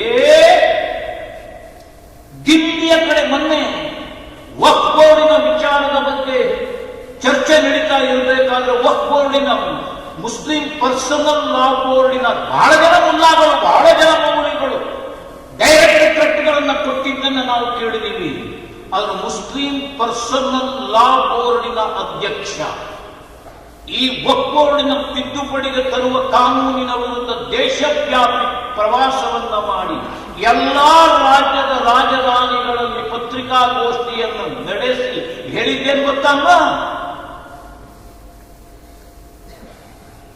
ನಾವು ಇನ್ನು ಮುಂದೆ ಯಾವುದೇ ನ್ಯಾಯಾಲಯದ ಕಟಕಟೆಯನ್ನು ನಾವು ಬಡಿಯುವುದಿಲ್ಲ, ನ್ಯಾಯಾಲಯದ ಬಾಗಿಲನ್ನು ನಾವು ತಟ್ಟುವುದಿಲ್ಲ, ಪಾರ್ಲಿಮೆಂಟಿನ ಮೇಲೆ ನಮಗೆ ನಂಬಿಕೆ ಇಲ್ಲ, ಏನಿದ್ರು ನಾವು ರಸ್ತೆ ಹಿಡಿತೀವಿ, ನಮ್ಮ ಎಲ್ಲರ ರಸ್ತೆ ದಿಲ್ಲಿಯ ಕಡೆಗೆ. ಏನರ್ಥ ಇದ್ದಾರೆ? ನ್ಯಾಯಾಲಯ ನಂಬೋದಿಲ್ಲ, ಪಾರ್ಲಿಮೆಂಟ್ ಅನ್ನು ಒಪ್ಪೋದಿಲ್ಲ, ನಾವೆಲ್ಲರೂ ದಿಲ್ಲಿಯ ಕಡೆಗೆ ಹೋಗ್ತೀವಿ. ಅವನ ಆ ಹೇಳಿಕೆಯನ್ನ ಕೇಳಿದಾಗ ನನ್ನ ಕಣ್ಮುಂದಡೆ ಬಂದಿದ್ದು ಅಫ್ಘಾನಿಸ್ತಾನದಲ್ಲಿ ತಾಲಿಬಾನಿಗಳು ಅಫ್ಘಾನಿಸ್ತಾನವನ್ನು ತಮ್ಮ ವಶಕ್ಕೆ ತೆಗೆದುಕೊಳ್ಳುವಾಗ ದಿನನಿತ್ಯ ಬರ್ತಾ ಇದ್ದ ಸುದ್ದಿಗಳೇನು? ದಕ್ಷಿಣದಿಂದ ತಾಲಿಬಾನ್ ಕಾಬೂಲ್ ಕಡೆಗೆ, ಪೂರ್ವದಿಂದ ತಾಲಿಬಾನ್ ಕಾಬೂಲ್ ಕಡೆಗೆ, ಉತ್ತರದಿಂದ ತಾಲಿಬಾನ್ ಕಾಬೂಲ್ ಕಡೆಗೆ, ಪಶ್ಚಿಮದಿಂದ ತಾಲಿಬಾನ್ ಕಾಬೂಲ್ ಕಡೆಗೆ. ಅದನ್ನೇ ಹೇಳ್ತಾನೆ, ದಿಲ್ಲಿಯ ಕಡೆ, ದಿಲ್ಲಿಯ ಕಡೆ, ದಿಲ್ಲಿಯ ಕಡೆ. ನಮ್ಮ ಓಣಿಯಿಂದ, ನಮ್ಮ ಬೀದಿಯಿಂದ, ನಮ್ಮ ಗಲ್ಲಿಯಿಂದ, ನಮ್ಮ ಪೇಟೆಯಿಂದ, ನಮ್ಮ ಪಟ್ಟಣದಿಂದ, ನಮ್ಮ ಊರಿನ ಯಾವುದೇ ರಸ್ತೆಯಿಂದ ದಿಲ್ಲಿಯ ಕಡೆಗೆ ಹೊರಡುವ ಧೈರ್ಯವನ್ನ ಯಾವ ದೇಶದ್ರೋಹಿಯೂ ಮಾಡಬಾರದು ಅನ್ನುವ ತೀರ್ಮಾನವನ್ನ ಆಯಾ ಊರಿನ, ಆಯಾ ಗ್ರಾಮದ, ಆಯಾ ಪೇಟೆಯ, ಆಯಾ ಪಟ್ಟಣದ ಸಮಾಜ ತೀರ್ಮಾನ ತಗೊಳ್ಳಿ. ಭಾರತದ ಇಸ್ಲಾಮಿನ ಕನಸಿನ ಸಮಾಧಿ ಈ ಭಾರತದಲ್ಲಿ ಇಸ್ಲಾಮೀಕರಣದ ಹುಚ್ಚು ಕನಸನ್ನ ನುಚ್ಚು ನೂರು ಮಾಡುವ ಒಂದು ಜಾಗೃತ ಸಮಾಜ ಬದುಕುವುದಾದರೆ ಭಾರತದಲ್ಲಿ, ಬಾಳುವುದಾದರೆ ಭಾರತದಲ್ಲಿ. ಇದು 1947 ಅಲ್ಲ, ಇದು 2047 ಅಂತ ತೋರಿಸಿಕೊಡುವ ಸಮಾಜ. ಇದು ದೇಶ ಮಾಡುವುದನ್ನು ಸಮಾಜ ಮಾಡುವುದು, ಸಮಾಜ ಮಾಡುವುದು. ಆ ದಿಕ್ಕಿನಲ್ಲಿ ಪ್ರತಿಯೊಬ್ಬ ವ್ಯಕ್ತಿಯೂ ದೇಶ ರಕ್ಷಣೆ ನನ್ನ ಹೊಣೆ. ರಾಷ್ಟ್ರೋ ರಕ್ಷತಿ ರಕ್ಷಿತ, ಧರ್ಮೋ ರಕ್ಷತಿ ರಕ್ಷಿತ ಕೇಳಿದ್ದೇವೆ ನಾವು. ಧರ್ಮವನ್ನು ನಾವು ರಕ್ಷಣೆ ಮಾಡಿದರೆ ಧರ್ಮ ನಮ್ಮನ್ನು ರಕ್ಷಣೆ ಮಾಡುತ್ತದೆ. ಆ ಧರ್ಮ ಅನ್ನುವುದು ಆಚರಣೆ ಆಗಬೇಕಾದರೆ ಅದಕ್ಕೊಂದು ಭೂಮಿ ಬೇಕು. ಧರ್ಮ ಅನ್ನುವುದು ಆಚರಣೆಗೆ ಒಂದು ಭೂಮಿ ಬೇಕು. ಆ ಭೂಮಿಯೇ ಭಾರತ, ಅದೇ ನಮ್ಮ ರಾಷ್ಟ್ರ. ರಾಷ್ಟ್ರೋ ರಕ್ಷತಿ ರಕ್ಷಿತ. ರಾಷ್ಟ್ರವನ್ನ ರಕ್ಷಿಸಿದರೆ ರಾಷ್ಟ್ರ ನಮ್ಮನ್ನ ರಕ್ಷಿಸುತ್ತದೆ. ಸಮಾಜೋ ರಕ್ಷತಿ ರಕ್ಷಿತ. ಸಮಾಜವನ್ನು ನಾವು ಕಾಯ್ದರೆ ಸಮಾಜ ನಮ್ಮನ್ನು ಕಾಯ್ತದೆ. ರಾಷ್ಟ್ರ ಅನ್ನುವ ಕೋಟೆಯ ಒಳಗಡೆ ನಿನ್ನ ದೇಶ, ನಿನ್ನ ಸಮಾಜ ಸುರಕ್ಷಿತವಾಗಿದೆ. ನಿನ್ನ ಸಮಾಜ ಸುರಕ್ಷಿತವಾಗಿದೆ ಎಂದರ ಅರ್ಥ ಏನು? ನಿನ್ನ ಜಾತಿ, ನಿನ್ನ ಭಾಷೆ, ನಿನ್ನ ಪಂಥ, ನಿನ್ನ ಪಂಗಡ, ನಿನ್ನ ಪಕ್ಷ ಸುರಕ್ಷಿತವಾಗಿದೆ. ರಾಷ್ಟ್ರ ಅನ್ನುವ ಕೋಟೆಯ ಒಳಗಡೆ ನಿನ್ನ ಸಮಾಜ ಸುರಕ್ಷಿತ. ಆ ಸಮಾಜದ ಒಳಗಡೆ ನಿನ್ನ ಜಾತಿ, ಭಾಷೆ, ಪಂಥ, ಪಂಗಡ, ಪಕ್ಷ, ಅದು ಇದು ಎಲ್ಲವೂ ಸುರಕ್ಷಿತ. ಅದರ ಒಳಗಡೆ ನಿನ್ನ ಮನೆಯೂ ಸುರಕ್ಷಿತ, ನಿನ್ನ ಕುಟುಂಬವೂ ಸುರಕ್ಷಿತ. ರಾಷ್ಟ್ರ ಅನ್ನುವ ಕೋಟೆ ಅಕಸ್ಮಾತ್ ಬಿರುಕು ಬಂದರೆ, ಕೊಚ್ಚಿ ಹೋದರೆ, ಕೆಡವಿ ಬಿದ್ದರೆ, ಮೋರ್ವಿ ಆಣೆ ಕಟ್ಟು ಒಡೆದಾಗ ತಗ್ಗಿನ ಪ್ರದೇಶಗಳು ಹೇಗೆ ಕೊಚ್ಚಿ ಹೋದವೋ ಅದೇ ರೀತಿಯಲ್ಲಿ ನಿನ್ನ ಜಾತಿ, ನಿನ್ನ ಭಾಷೆ, ನಿನ್ನ ಪಂಥ, ನಿನ್ನ ಪ್ರಾಂತ, ನಿನ್ನ ಕುಟುಂಬ. ಕುಟುಂಬ ಅಂದರೆ ಹುಟ್ಟಿಸಿದ ಮಕ್ಕಳು, ಕಟ್ಟಿಟ್ಟ ಮನೆ, ಕೂಡಿಟ್ಟ ಹಣ, ಗಳಿಸಿಟ್ಟ ಸಂಪತ್ತುಗಳು ಕೊಚ್ಚಿಕೊಂಡು ಹೋಗ್ತದೆ. ರಾಷ್ಟ್ರವು ರಕ್ಷತಿ ರಕ್ಷಿತ. ಯಾರ್ದೋ ಉಪಕಾರಕ್ಕಲ್ಲ, ಯಾರದ್ದೋ ಉಪಕಾರಕ್ಕಾಗಿ ನಾನು ದೇಶವನ್ನ, ನಾನು ಸಮಾಜವನ್ನ ಸಂರಕ್ಷಿಸುವುದಲ್ಲ, ನನ್ನನ್ನು ನಾನು ರಕ್ಷಿಸಿಕೊಳ್ಳುವುದಕ್ಕೆ ನನ್ನದೇನು ಸಿದ್ಧತೆ. ಕಾಶ್ಮೀರದಿಂದ ಕಲಿತ ಪಾಠ ಏನು? ಬಂಗಾಳದಲ್ಲಿ ಕಲಿತ ಪಾಠ ಏನು? ಕಾಶ್ಮೀರಿ ಫೈಟ್ಸ್ ನೋಡಿದವಲ್ಲ ನಾವು, ಏನು ಮನರಂಜನೆಯಾಗಿ ನೋಡಿದ್ದೇವ? ಭಾರತದ ಇಸ್ಲಾಮೀಕರಣದ ಒಂದು ಪ್ರಯೋಗ ಶಾಲೆ ಕಾಶ್ಮೀರ, ಎಕ್ಸ್ಪೆರಿಮೆಂಟಲ್ ಝೋನ್. ಭಾರತದ ಇಸ್ಲಾಮೀಕರಣ ಹೇಗೆ ಮಾಡಬೇಕು ಅದರ ಪ್ರಯೋಗ ಕಾಶ್ಮೀರದಲ್ಲಿ ನಡೀತು. ಅದಕ್ಕಾಗಿ ಆಪರೇಷನ್ ಟೋಪೆಕ್ ನಡೀತು. ಆಪರೇಷನ್ ಟೋಪೆಕ್ ಏನ್ ನಡೀತು? ಆಫ್ಘಾನಿಸ್ತಾನದಿಂದ ಬಂದ ಬಾಡಿಗೆಯ ಇಸ್ಲಾಮಿಕ್ ಯುದ್ಧಕೋರರು ಹಿಂದೂಗಳ ಮೇಲೆ ಆ ಪ್ರದೇಶವನ್ನ ಇಸ್ಲಾಮೀಕರಣ ಮಾಡುವುದಕ್ಕಾಗಿ ನಡೆಸಿದ ದಾಳಿ. ಅದಕ್ಕೆ ಸಿಕ್ಕಿ ಸತ್ತ ಹಿಂದೂಗಳ ಸಂಖ್ಯೆಗೆ ಲೆಕ್ಕವೇ ಇಲ್ಲ. ಪಲಾಯನ ಮಾಡಿದವರು 5 ಲಕ್ಷ ಜನ.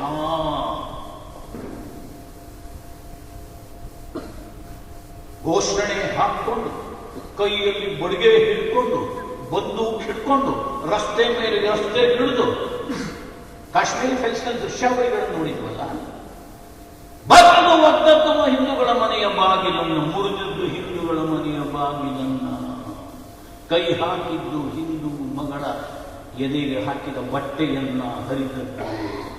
ಬಂಗಾಳದಲ್ಲೇ ಮಾಡಿದರಲ್ಲ. ಮುಸ್ಲಿಂ ಬಾಹುಳ್ಯದ 5 ಜಿಲ್ಲೆಗಳಲ್ಲಿ ಮಮತಾ ದೀದಿಯವರು ಚುನಾವಣೆಯಲ್ಲಿ ಗೆದ್ದ ತಕ್ಷಣ ಹಿಂಸೆಗೆ ಹಿಡಿದ ಆ ಪ್ರದೇಶದ ಜನರು ಎಸಗಿದ್ದು ಹಿಂದೂಗಳ ಮೇಲೆ ಅದೇ ದೃಶ್ಯಾವಳಿಗಳು.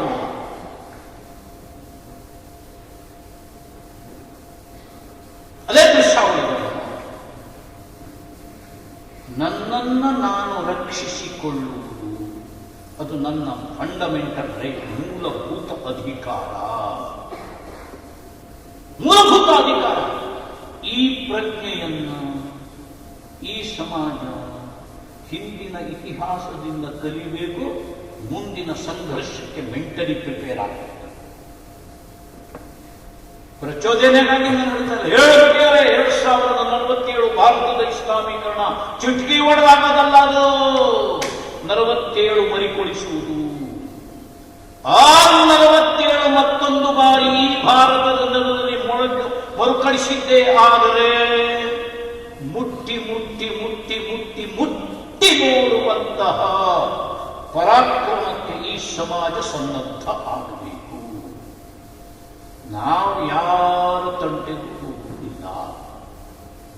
ನಮ್ಮ ತಂಟೆಗೆ ಯಾರು ಬಂದರೂ ಬಿಡುವುದಿಲ್ಲ. ಗುಜರಾತ್ ಆಗಬೇಕು ಅಂತ ನಮಗೆ ಆಸೆ ಇಲ್ಲ. ಗೋದ್ರ ಆದರೆ ಗುಜರಾತ್ ಆಗಿಯೇ ಆಗ್ತದೆ. ಅದಕ್ಕೆ ಬೇಕಾದ ಸಿದ್ಧತೆಯನ್ನು ಈ ಸಮಾಜ ಮಾಡಿಕೊಳ್ಳುವ ಅವಶ್ಯಕತೆ ಇದೆ. ಯಾರಿಗೋ ಕರ್ತವ್ಯ ದೇಶ ಉಳಿಸುವುದಕ್ಕಾಗಿ, ನಿನ್ನ ಮನೆಯನ್ನು ಉಳಿಸಿಕೊಳ್ಳುವುದಕ್ಕಾಗಿ, ನಿನ್ನ ಮಗಳ ಮಾನವನ್ನು ಉಳಿಸಿಕೊಳ್ಳುವುದಕ್ಕಾಗಿ, ನಿನ್ನ ಹೆಂಡತಿಯ ಗೌರವವನ್ನು ಕಾಯುವುದಕ್ಕಾಗಿ, ಕಟ್ಟಿಟ್ಟ ಮನೆಯನ್ನು, ಕೂಡಿಟ್ಟ ಹಣವನ್ನು, ಗಳಿಸಿಟ್ಟ ಸಂಪತ್ತನ್ನು ಸಂರಕ್ಷಿಸುವುದಕ್ಕಾಗಿ ನಿನ್ನ ಮನೆಯ ಪೊಲೀಸ್ ನೀನೇ ಆಗು, ನಿನ್ನ ಓಣಿಯ ಸೈನಿಕ ನೀನೇ ಆಗು. ದೇವೋಡಿ ಅಶ್ವಂ ನೈವ ಗಜಂ ನೈವ ವ್ಯಾಘ್ರಂ ನೈವ ಚ ನೈವ ಚ ಅಜಾಪುತ್ರಂ ಬಲಿಂ ದದ್ಯಾ ದೇವಾ ದುರ್ಬಲಘಾತಕ. ಆನೆ ಕೇಳೋದಿಲ್ಲ, ಹುಲಿ ಕೇಳೋದಿಲ್ಲ, ಸಿಂಹ ಕೇಳೋದಿಲ್ಲ. ಆ ದೇವರು ಬಲಿಯನ್ನು ಯಾರನ್ನು ಕೇಳ್ತಾನೆ? ಅಜಾಪುತ್ರಂ ಬಲಿಂ ದದ್ಯಾ, ಕುರಿಮರಿಯನ್ನೇ ಕೇಳ್ತಾನೆ. ಯಾಕೆ? ದೇವೋ ದುರ್ಬಲಘಾತಕ. ಆತ್ಮರಕ್ಷಣೆ ನಮ್ಮ ಮೂಲಭೂತ ಅಧಿಕಾರ. ಭಾರತದ ಸವಾಲುಗಳು 100 ಇದೆ. ಆ ಎಲ್ಲ 100 ಸವಾಲುಗಳು ಇರುವುದೇ, ಸವಾಲುಗಳನ್ನು ಎದುರಿಸಿ ಮುನ್ನುಗ್ಗುವುದೇ ಪೌರುಷ, ಪರಾಕ್ರಮ. ಅದನ್ನು ಕಲ್ಪಿಸಿಕೊಂಡೇ ಹೆದರಿ ಶರಣಾಗತಿ ಆಗುವುದೇ ಹೇಳಿತನ, ನಪುಂಸಕತನ. ಆಯ್ಕೆ ನಮ್ದು. ಹಾಗಾಗಿ 10 ಸಮಸ್ಯೆಗಳ ಬಗ್ಗೆ, ಸವಾಲುಗಳ ಬಗ್ಗೆ ನಾನು ಮಾತನಾಡದೆ ನಿರ್ದಿಷ್ಟವಾಗಿ ಯಾವ ವಿಚಾರಗಳು ಗಣರಾಜ್ಯೋತ್ಸವದ ಸಂದರ್ಭದಲ್ಲಿ ದೇಶದ ಏಕತೆ, ದೇಶದ ಅಖಂಡತೆ, ದೇಶದ ಸಮಗ್ರತೆಗೆ ಸವಾಲಾಗಿದೆ, ಅದನ್ನು ತಮ್ಮೆಲ್ಲರ ಗಮನಕ್ಕೆ ತಂದಿದ್ದೇನೆ. ಅದನ್ನು ನಾನು ಬೆದರಿಸುವುದಕ್ಕಾಗಿ ನಿಮ್ಮೆದುರಿನಲ್ಲಿ ವಿಷಯವನ್ನು ಇಟ್ಟದ್ದಲ್ಲ. ಅದರ ಅವಶ್ಯಕತೆಯೂ ಇಲ್ಲ. ಆದರೆ ಜಾಗೃತ ಸಮಾಜ, ದೇಶಭಕ್ತ ಸಮಾಜ ನನ್ನ ದೈನಂದಿನ ನಡವಳಿಕೆಯಲ್ಲಿ ದೇಶಕ್ಕೆ ಪೂರಕವಾಗುವ, ದೇಶದ ರಕ್ಷಣೆಗೆ ಪೂರಕವಾಗುವ ನಡವಳಿಕೆಗಳೇನು ಅಂತ ಪಟ್ಟಿ ಮಾಡಿದೆ. ದೇಶದ್ರೋಹಿಗಳನ್ನ ಸಾಕಿ ಬೆಳೆಸುವ ಪಾಪವನ್ನ ನಾವು ಮಾಡಬಾರದು.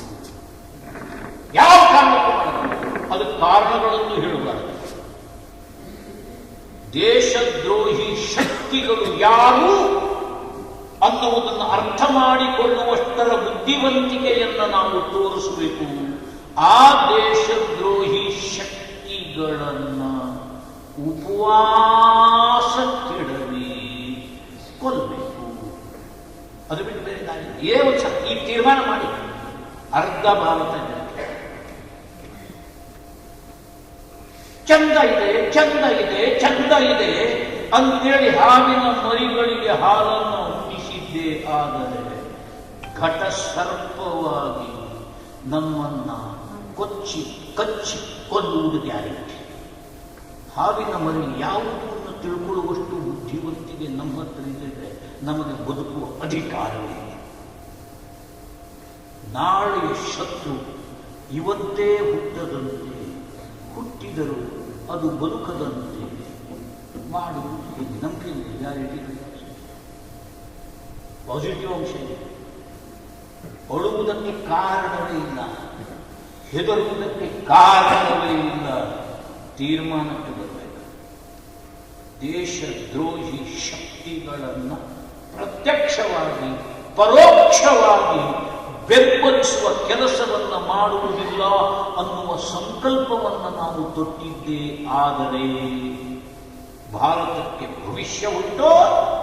ಇವತ್ತು ನಾವು ಮಾಡುವ ಭಾರತ ಮಾತಾ ಪೂಜನ್ ಕಾರ್ಯಕ್ರಮಕ್ಕೆ ಅರ್ಥ ಉಂಟು ಅಂತ ಹೇಳಿ ಇದ್ದ ಅವಧಿಯಲ್ಲಿಯೇ ಒಂದಷ್ಟು ವಿಷಯಗಳನ್ನು, ಅದರಲ್ಲೂ ನಿರ್ದಿಷ್ಟವಾದ ವಿಷಯವನ್ನು ತಮ್ಮ ಎದುರಿನಲ್ಲಿ ಮಂಡಿಸಿ ನನ್ನ ಮಾತಿಗೆ ನಾನು ಮಂಗಳವನ್ನು ಹಾಡ್ತೀನಿ. ಜೈ ಶ್ರೀರಾಮ್.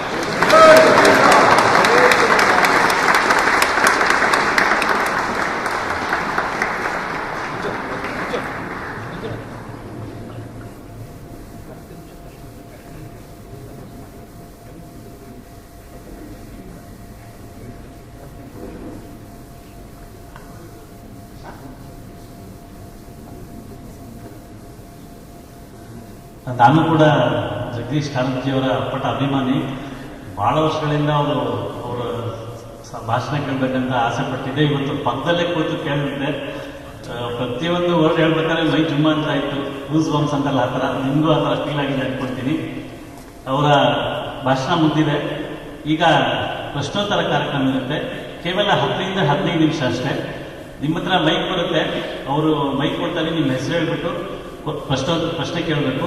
ನಂತರ ಅವರು ಜಗದೀಶ್ ಕಾರಂಜಿ ಅವರು ಉತ್ತರ ನೀಡ್ತಾರೆ. ಒಬ್ಬರಿಗೆ ಒಂದು ಕ್ವಶನ್ ಮಾತ್ರ. ದಯವಿಟ್ಟು ಸಹಕಾರ ನೀಡಬೇಕು ಅಂತ ಕೇಳ್ಬೋದು.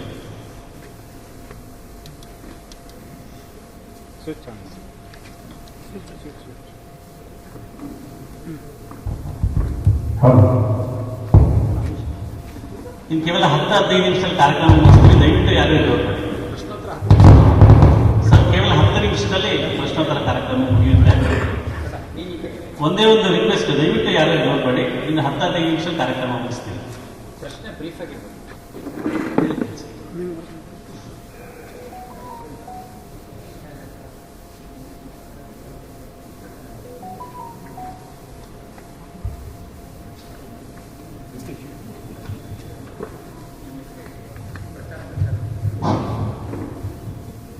ನನ್ನ ಹೆಸರು ವಿವೇಕ್ ಅಂತಂದೇಳಿ. ಈಗ ಬರ್ತಾ ಜನಸಂಖ್ಯೆ ಬಹಳ ಕಡಿಮೆ ಆಗ್ತೈತಿ, ಹಿಂದೂ ಜನಸಂಖ್ಯೆ. ಈ ಮಕ್ಕಳನ್ನ ಹೆಚ್ಚಿಗೆ ಮಾಡಲಿಕ್ಕೆ ಯಾವ್ದಾರ ಒಂದು ಯೋಜನೆಗಳನ್ನು ರೂಪಿಸ್ಬೇಕಂತ ಹೇಳಾಗ್ತದೆ.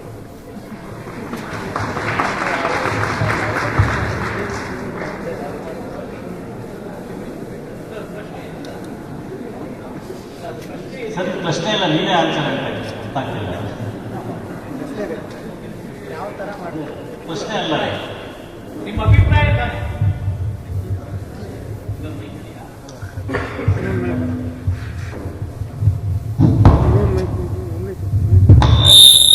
ಪ್ರಶ್ನೆ ಯಾವುದಿಲ್ಲ, ಸಲಹೆ ಇದೆ ಮತ್ತು ಅಭಿಪ್ರಾಯ ಇದೆ. ಪ್ರಶ್ನೆ ಏನಾದರೂ ಇದೆ? ಜಿ, ನಾನು ಕಾಲೇಜಲ್ಲಿ ವ್ಯಾಸಂಗ ಮಾಡ್ತಿದ್ದೀನಿ. MA in economics, Chetan CL ಅಂತ ನನ್ನ ಹೆಸರು. ಈಗ ಕಾಲೇಜಲ್ಲಿ ವಿದ್ಯಾರ್ಥಿಗಳು ಈಗ ಯುವ ಜನರನ್ನ ಯಾವ ರೀತಿ ನಾವು ನಮ್ಮ ಧರ್ಮ ಉಳಿಸೋಕೆ ಬೆಳೆಸೋಕ್ಕೋಸ್ಕರ ಅವ್ರನ್ನ ಯಾವ ರೀತಿ ನಾವು ಆಕರ್ಷಣೆ ಮಾಡಬೇಕು, ಮತ್ತೆ ಅವರಿಗೆ ಯಾವ ರೀತಿ ನಾವು ಮನದಟ್ಟು ಮಾಡ್ಬೇಕು ಅಂತಾನೆ ಗೊತ್ತಾಗ್ತಿಲ್ಲ. ನಾವೀಗ ಏನೇ ಹೇಳಿದ್ರು ಹುಡುಗಾಟದ ಬುದ್ಧಿ ತರ ಅವರು ಏನೋ ಒಂದು ತಿಳ್ಕೊಂಡು ಹೋಗ್ಬಿಡ್ತಾರೆ. ನಾವೇನ್ ಹೇಳಿದ್ರು ಆ ಕ್ಷಣಕ್ಕೆ ಮಾತ್ರ ಇರುತ್ತೆ. ಅದಾದ್ಮೇಲೆ ಅವ್ರದೇ ಮತ್ತೆ ಅವ್ರದೇ ಆದ ದಾರಿಯಲ್ಲಿ ನಡ್ಕೊಂಡು ಹೋಗ್ತಾ ಇರ್ತಾರೆ. ಅವ್ರಿಗೆ ಯಾವ ರೀತಿ ನಾವು ಮನದಟ್ಟು ಮಾಡ್ಬೋದು ಅನ್ನೋದು. ಭಾರತ್ ಮಾತಾ ಪೂಜನ್ ಕಾರ್ಯಕ್ರಮ ಶಾಲಾ ಕಾಲೇಜುಗಳಲ್ಲಿ ದೊಡ್ಡ ಪ್ರಮಾಣದಲ್ಲಿ ಆಚರಿಸುವುದನ್ನು ಆರಂಭಿಸಬೇಕು. ದೇಶಭಕ್ತಿಯನ್ನ ಜಾಗೃತಿ ಮಾಡಬೇಕು. ಧರ್ಮ ರಕ್ಷಣೆಯ ಬಗ್ಗೆ ತಿಳುವಳಿಕೆಯನ್ನು ಕೊಡಬೇಕು. ಅದಕ್ಕೆ ಪೂರಕವಾದಂತಹ ಪ್ರಚೋದನೆಯನ್ನು ಕೊಡುವಂತಹ ಅಂಶಗಳನ್ನು ಯುವಕರ ಎದುರುಗಡೆ ಇಡಬೇಕು. ಇದು ನನ್ನ ಪ್ರತ್ಯಕ್ಷ ಅನುಭವ. ಒಂದು ಕಡೆ ಕಾಲೇಜಿಗೆ ಹೋದೆ, ಸ್ವಾಮಿ ವಿವೇಕಾನಂದರ ಜಯಂತಿಯನ್ನ ಮಾಡ್ತೀವಿ. ಸುಭಾಷ್ ಚಂದ್ರ ಬೋಸ್ ಜನವರಿ 12 ವಿವೇಕಾನಂದರು, 23 ಸುಭಾಷ್ ಚಂದ್ರ ಬೋಸ್. ಆ 10 ದಿನಗಳ ಅವಧಿಯಲ್ಲಿ ಶಾಲಾ ಕಾಲೇಜುಗಳಲ್ಲಿ ನಾವು ಕಾರ್ಯಕ್ರಮ ಮಾಡ್ತೀವಿ. ಆ ಹಿನ್ನೆಲೆಯಲ್ಲಿ ಒಂದು ಕಾಲೇಜಿನ ಪ್ರಿನ್ಸಿಪಾಲ್ ಅವರನ್ನು ಕೇಳಲಿಕ್ಕೆ ಹೋದೆವು. ಅವ್ರು ನಮ್ಮ ಬಗ್ಗೆ ಬಹಳ ರೆಸ್ಪೆಕ್ಟ್ ಇರುವವರು. ಅವ್ರು ಹೇಳಿದರು, ಕಾರಂತರೇ, ನಿಮ್ಗೆ ಅಪಮಾನ ಮಾಡಲಿಕ್ಕೆ ನನಗೆ ಇಷ್ಟ ಇಲ್ಲ, ಕಾರ್ಯಕ್ರಮ ಮಾಡಬೇಕು, ಆದರೆ ನಮ್ಮ ಹುಡುಗರು ನಿಮ್ಮ ಮಾತನ್ನ ಕೇಳುವ ತಾಳ್ಮೆ ಇರುವವರಲ್ಲ. ಚಪ್ಪಾಳೆ ತಡ್ತಾರೆ, ಅದನ್ನು ಬಿಡ್ತಾರೆ, ರಾಕೆಟ್ ಅದನ್ನು ಬಿಡ್ತಾರೆ, ಚಿಳ್ಳೆ ಹೊಡಿತಾರೆ. ನಾವು ಬಹಳ ಕಾರ್ಯಕ್ರಮ ಮಾಡಿದ್ದೀವಿ, ನಿಮಗೆ ಅಪಮಾನ ಆಗ್ತದೆ, ಅದಕ್ಕೆ ದಯವಿಟ್ಟು ಮಾಡುವುದು ಬೇಡ. ಈಗ ನೀವು ನಮ್ಗೆ ಸಮಯ ಕೊಡಿ, ಫಿಕ್ಸ್ ಮಾಡಿ ಹೇಳಿ, 12ನೇ ತಾರೀಕು 13ನೇ ತಾರೀಕು ಈ ಥರ ಮಾಡ್ತೀವಿ. ನಾನು ಹೋಗಿ ಕಾಲೇಜಲ್ಲೆಲ್ಲ ಕ್ಲಾಸ್ ಅಂತೇಳಿ ಎಲ್ಲ ಕಡೆ ಹೋಗಿ ಯಾರು ವಿವೇಕಾನಂದ, ಯಾರು ಸುಭಾಷ್ ಚಂದ್ರ ಬೋಸ್ ಅವರ ಸಂಸ್ಮರಣೆಯನ್ನು ನಾವು ಯಾಕೆ ಮಾಡಬೇಕು? ಒಂದೊಂದು ಕ್ಲಾಸ್ ರೂಮಲ್ಲಿ 10 ನಿಮಿಷ ಗೊತ್ತಂದ್ರೆ ನನ್ನದೇ ವಾಯ್ಸ್, ಇದೇ ವಾಯ್ಸ್ ದಂಗಾಗಿ ಕೂತು ಕೇಳ್ತಾ ಇದ್ದು ಏನು ಮಾತಾಡಿದ್ರು. ನಾಳೆ ಕಾರ್ಯಕ್ರಮ ಇದೆ, 8ನೇ ತಾರೀಕಿದೆ, ನೀವೆಲ್ಲರೂ ಬರಬೇಕಾದ ಕಂಡೀಷನ್, ಮಾತುಕತೆ ಮಾಡಬಾರ್ದು, ಸಭಾಂಗಣದ ಒಳಗೆ ಬರಬೇಕಾದ್ರೂ ಸುಭಾಷ್ ಚಂದ್ರ ಬೋಸ್ ಮತ್ತು ವಿವೇಕಾನಂದರ ಫೋಟೋ ಇಟ್ಟಿರ್ತೀವಿ, ಅದಕ್ಕೆ ಅರ್ಚನೆ ಮಾಡಿ ಒಳಗೆ ಕಾಲಿಡಬೇಕು. 1 ಗಂಟೆ ಕಾರ್ಯಕ್ರಮ ಮಾಡಿದ್ದೀವಿ. ಇಡೀ ಕಾಲೇಜಿನ ವಾತಾವರಣವನ್ನು ಸಂಪೂರ್ಣ ಬದಲಾವಣೆ ಮಾಡಿದ್ದೀವಿ. ಒಂದು ದೇವಸ್ಥಾನ ಆ ದೇವಸ್ಥಾನದ ಎಲ್ಲಿ ನೋಡಿದ್ರು ಸುಭಾಷ್ ಚಂದ್ರ ಬೋಸ್, ಎಲ್ಲಿ ನೋಡಿದ್ರು ಸ್ವಾಮಿ ವಿವೇಕಾನಂದ, ಲೋಭಾನ, ಹೂವು, ಗಮಗಮ, ಪರಿಷ್ಕರ. ಮಕ್ಕಳಿಗೆ ಆಶ್ಚರ್ಯ. ಒಳಗಡೆ ಬಂದು ಇಡೀ ಶಾಲಾ ಹುಡುಗರು, ಕಾಲೇಜಿನ ಹುಡುಗರು ಸುಮಾರು 700-800 ಜನ ಇದ್ದರು. ಬಂದು ಒಳಗಡೆ ಕೂತು 1 ಗಂಟೆ ಒಬ್ಬರು ಕಣ್ಣಿಂದ ಇದು ಪ್ರೊಫೆಸರ್ ಒಬ್ಬರು ಮೈಸೂರಿನ ಅದ್ಭುತ ಭಾಷಣಕಾರ, ಕಣ್ಣು ಇಲ್ವೇ ಇಲ್ಲ, ಕಾಲೇಜಿನ ಲೆಕ್ಚರರ್ ಆಗಿ, ಲಾ ಕಾಲೇಜಿನ ಲೆಕ್ಚರರ್ ಆಗಿ 1 ಗಂಟೆ 25 ನಿಮಿಷ ಮಾತಾಡಿದ್ರು. ನಾವು ಅವರಿಗೆ ಮಾತಾಡಬಾರ್ದು, ಹಾಗೆ ಸಭಾಂಗಣದಿಂದ ಹೊರಗೋಗಬೇಕು, ಕಾಂಪೌಂಡ್ ದಾಟಿದ್ರು ಮಾತಾಡ್ತಾರೆ. ಪ್ರಿನ್ಸಿಪಾಲ್ ಹೇಳಿದ್ರು, ಇದೇನು ಚಮತ್ಕಾರ ಮಾಡಿದ್ದೀರಿ?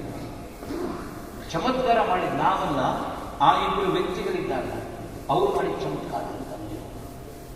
ಅಂದ್ರೆ ನೀವು ಯುವಕರಿಗೆ ಸರಿಯಾದ ರೀತಿಯಲ್ಲಿ ತಿಳುವಳಿಕೆ ಕೊಟ್ಟರೆ, ಬೊಮ್ಮನಹಳ್ಳಿಯ ಕಿಂದರಿಯ ಜೋಗಿಯ ಹಿಂದೆ ಆ ಇಲಿಗಳು ಬರ್ತಾವೆ ಅಂತ ಹೇಳ್ತಿಲ್ಲ, ಆ ರೀತಿ ಯುವಕರು ಬರ್ತಾರೆ. ಯುವಕರು ಇವತ್ತಿಗೂ ಸರಿ ದಾರಿಯಲ್ಲಿದ್ದಾರೆ.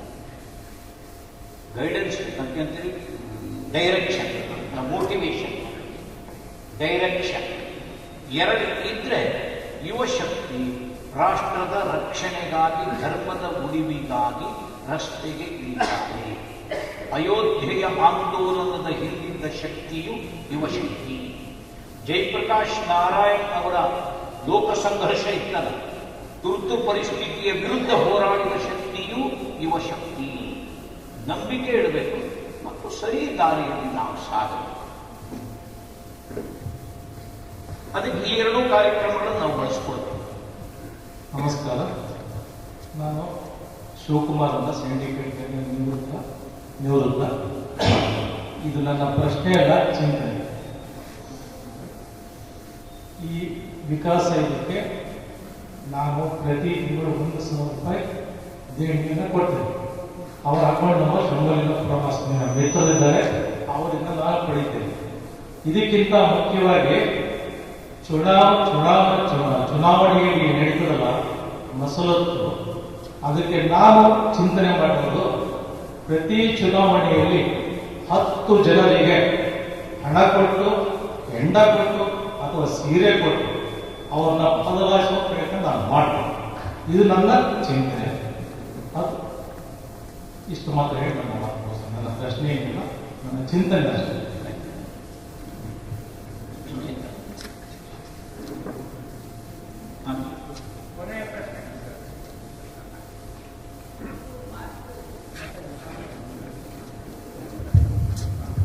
ನಾವು ಭಾರತದಲ್ಲಿ ಹಿಂದಿನಿಂದಲೂ ಸ್ವಲ್ಪ ಜನ ಸುಗ್ಲಭವಂತು ಅಂತ ಹೇಳ್ತಾ ಇದ್ದೀವಿ. ಆದ್ರೆ ಈಗೇನು ನಾವು ಮುಸ್ಲಿಂ ಎಲ್ಲರೂ ನಮ್ಮವರ ಇದ್ದಿದ್ದು, ಕನ್ವರ್ಟ್ ಆಗಿದ್ದರಿಂದ ಮಾತ್ರ ಅವರು ಮುಸ್ಲಿಂ ಆಗಿದ್ದಾರೆ. ಅವರು ಒಡಗಿಸಿ ತಿನ್ನುವ ಸಂಸ್ಕೃತಿಯವರಲ್ಲ, ದುಡಿದು ತಿನ್ನುವ ಸಂಸ್ಕೃತಿಯವರು ಯಾರಿದ್ರು, ಆಗ ಅವರು ಮತಾಂತರ ಮಾಡಿ ಒಡೆದು ತಿನ್ನುವ ಸಂಸ್ಕೃತಿಯಲ್ಲಿ ಬೆಳೆಸ್ತಾ ಇದ್ದೀವಿ. ಅವರು ಹಿಂದೂ ಧರ್ಮಕ್ಕೆ ಕೂಡ ಇಷ್ಟವಾಗಿದ್ದಾರೆ. ಅದನ್ನ ನಾವು ಒಂದು ಮನವರಿಕೆ ಯಾಕೆ ಮಾಡಿಕೊಡ್ಬಾರ್ದು? ಮನವರಿಕೆ ಮಾಡಿಕೊಂಡು ಅವ್ರು ಹಿಂದೂ ಧರ್ಮಕ್ಕೆ ಯಾಕೆ ವಾಪಸ್ ತರಬಾರ್ದು?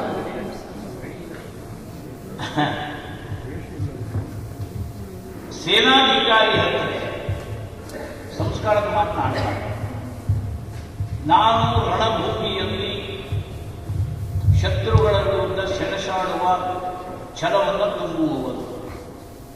ಹಾಗಾಗಿ ನೀವು ಹೇಳಿದ ಸೈದ್ಧಾಂತಿಕವಾದ ವಿಚಾರ ಕರೆಕ್ಟ್ ಆಗಿದೆ. ಅದಕ್ಕಾಗಿಯೇ ಕೆಲಸ ಮಾಡುವಂತಹ ಸಂಘಟನೆಗಳು, ಚಳುವಳಿಗಳು ನಮ್ಮ ಹತ್ರ ಇದ್ದಾರೆ. ಮನಸ್ಸಿಗೆ ತಿಳುವಳಿಕೆಯನ್ನು ಕೊಟ್ಟು ಅವರನ್ನು ಸರಿದಾರಿಗೆ ತರುವಂತಹ, ವಾಪಸ್ ಹಿಂದೂ ಧರ್ಮಕ್ಕೆ ಕರೆದುಕೊಂಡು ಬರುವಂತಹ ಸಂಘಟನೆಗಳು ಕಾರ್ಯವನ್ನು ಮಾಡ್ತಾ ಇದೆ. ಆದರೆ ಈ 10-20 ವರ್ಷದಲ್ಲಿ ಇಸ್ಲಾಮಿನ ಮಾನಸಿಕತೆ ಭಾರತದಲ್ಲಿ ಬದಲಾಗಿದೆ. ಅದಕ್ಕೆ ಕಾರಣ ಒಂದು ಸಲಾಫಿ ಅನ್ನುವಂಥ ಒಂದು ಮೂವ್ಮೆಂಟ್ ಇದೆ. ತಬ್ಲಿಕ್ ಅನ್ನುವ ಒಂದು ಆಂದೋಲನವನ್ನು ಅವರು ನಡೆಸ್ತಾ ಇದ್ದಾರೆ. ಕಚ್ಚಾಕೋ ಪಕ್ಕಾ ಬರ. ಹಾಗಾಗಿ ರಾಷ್ಟ್ರವಾದಿ ಮುಸಲ್ಮಾನರೂ ಇದ್ದಾರೆ. ಆ ಪ್ರಯತ್ನವು ಪ್ರಬಲವಾಗಿ ನಡೀತಾ ಇದೆ. ಆದರೆ ಅದನ್ನು ಎದುರು ಹಾಕಿಕೊಂಡು ಬದುಕುವ ಧೈರ್ಯ ಇನ್ನು ಆ ವರ್ಗದ ಜನರಿಗೆ ಬಂದಿಲ್ಲ. ಇದೊಂದು ಸಂಘರ್ಷ ಇದೆ. ನನಗನ್ನಿಸ್ತದೆ ಇನ್ನೊಂದು 10-20 ವರ್ಷದಲ್ಲಿ ಹಿಂದೂ ಸಮಾಜದ ತಾಕತ್ತು ಜಾಸ್ತಿ ಆದರೆ ಅವರು ಶರಣಾಗತಿಯ ಹಾದಿಯಲ್ಲಿ ಬರಬಹುದು. ಆ ಪ್ರಯತ್ನವನ್ನು ಸಂಘ ಪರಿವಾರದ ಒಂದು ಸಂಘಟನೆ ಮಾಡ್ಕೊಂಡು ಬರ್ತಾ ಇದೆ.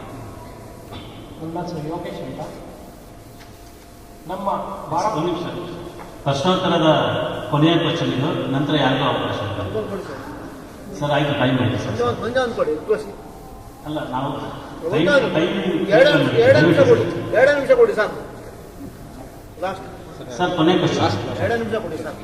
ನಮ್ಮ ಭವ್ಯ ಭಾರತ ಒಂದು ಪುರಾತನ ಕಾಲದಿಂದಲೂ ಆಹಾರ ತಯಾರಿಕೆ ಮಾಡುವಂಥ ಸಮಾಜ ನಮ್ಮದು. ನಮ್ಮ ಆಹಾರವನ್ನು ಅವರು ಬಳಸ್ತಾರೆ ಮತ್ತು ನಾವು ಕಟ್ಟುವ ತೆರಿಗೆಯಲ್ಲಿ ಅವರು ದೂರ ಮಾಡ್ತಾರೆ.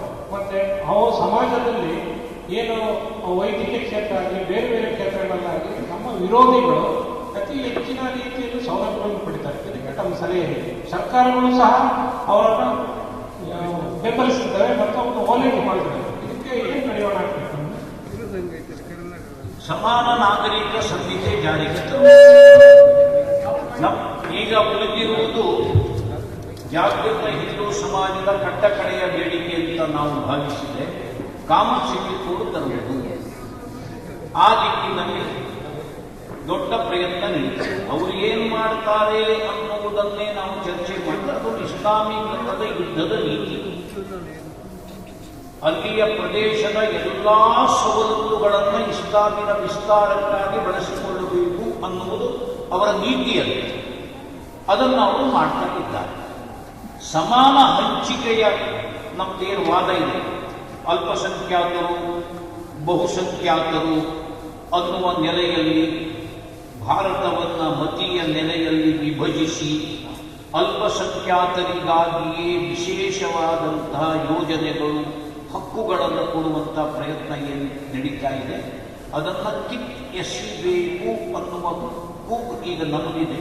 ನನಗನ್ಸುತ್ತೆ ಅದು ಜಾರಿಗೆ ಬರುತ್ತೆ. ಅದರ ಜೊತೆಯಲ್ಲಿ ಹಿಂದೂಗಳು ಕೂಡ ತಮ್ಮ ಹಕ್ಕನ್ನು ಪಡೆದುಕೊಳ್ಳುವುದಕ್ಕೆ ಹೋರಾಟವನ್ನು ಮಾಡಬೇಕು. ಉದಾಹರಣೆ ಆಸ್ಪತ್ರೆ, ನಾನು ಯಾವಾಗ ಹೇಳ್ತೀನಿ, ಬಿಟ್ಟಿಯಾಗಿ ಹುಟ್ಟುವುದು ಸರ್ಕಾರಿ ಆಸ್ಪತ್ರೆಯಲ್ಲಿ ಸತ್ತ ಮೇಲೆ ಎದೆ ಮೇಲೆ ಚಪ್ಪಡಿ ಇರುವುದಕ್ಕೂ ಸರ್ಕಾರದಿಂದ ಅನುದಾನ ಅಂತ ಹೇಳ್ತೀನಿ. ಅದನ್ನು ಹಿಂದೂಗಳು ಪಡಿಬೇಕು. ಸರ್ಕಾರಿ ಆಸ್ಪತ್ರೆಗಳು ಹಿಂದೂಗಳ ಪ್ರಮಾಣ ಕಡಿಮೆ ಇತ್ತು. ಬಳಸಿಕೊಳ್ಳುವಂತ ಇದು ಸರ್ಕಾರದ ನೀತಿಗಳನ್ನು, ಏನು ಸೌಲಭ್ಯಗಳನ್ನು, ಅಥವಾ ಸ್ವಲ್ಪ ಹಿಂದೂ ಸಮಾಜ ಹಿಂದಿದೆ, ಅದನ್ನು ಅದು ಮಾಡಬೇಕು.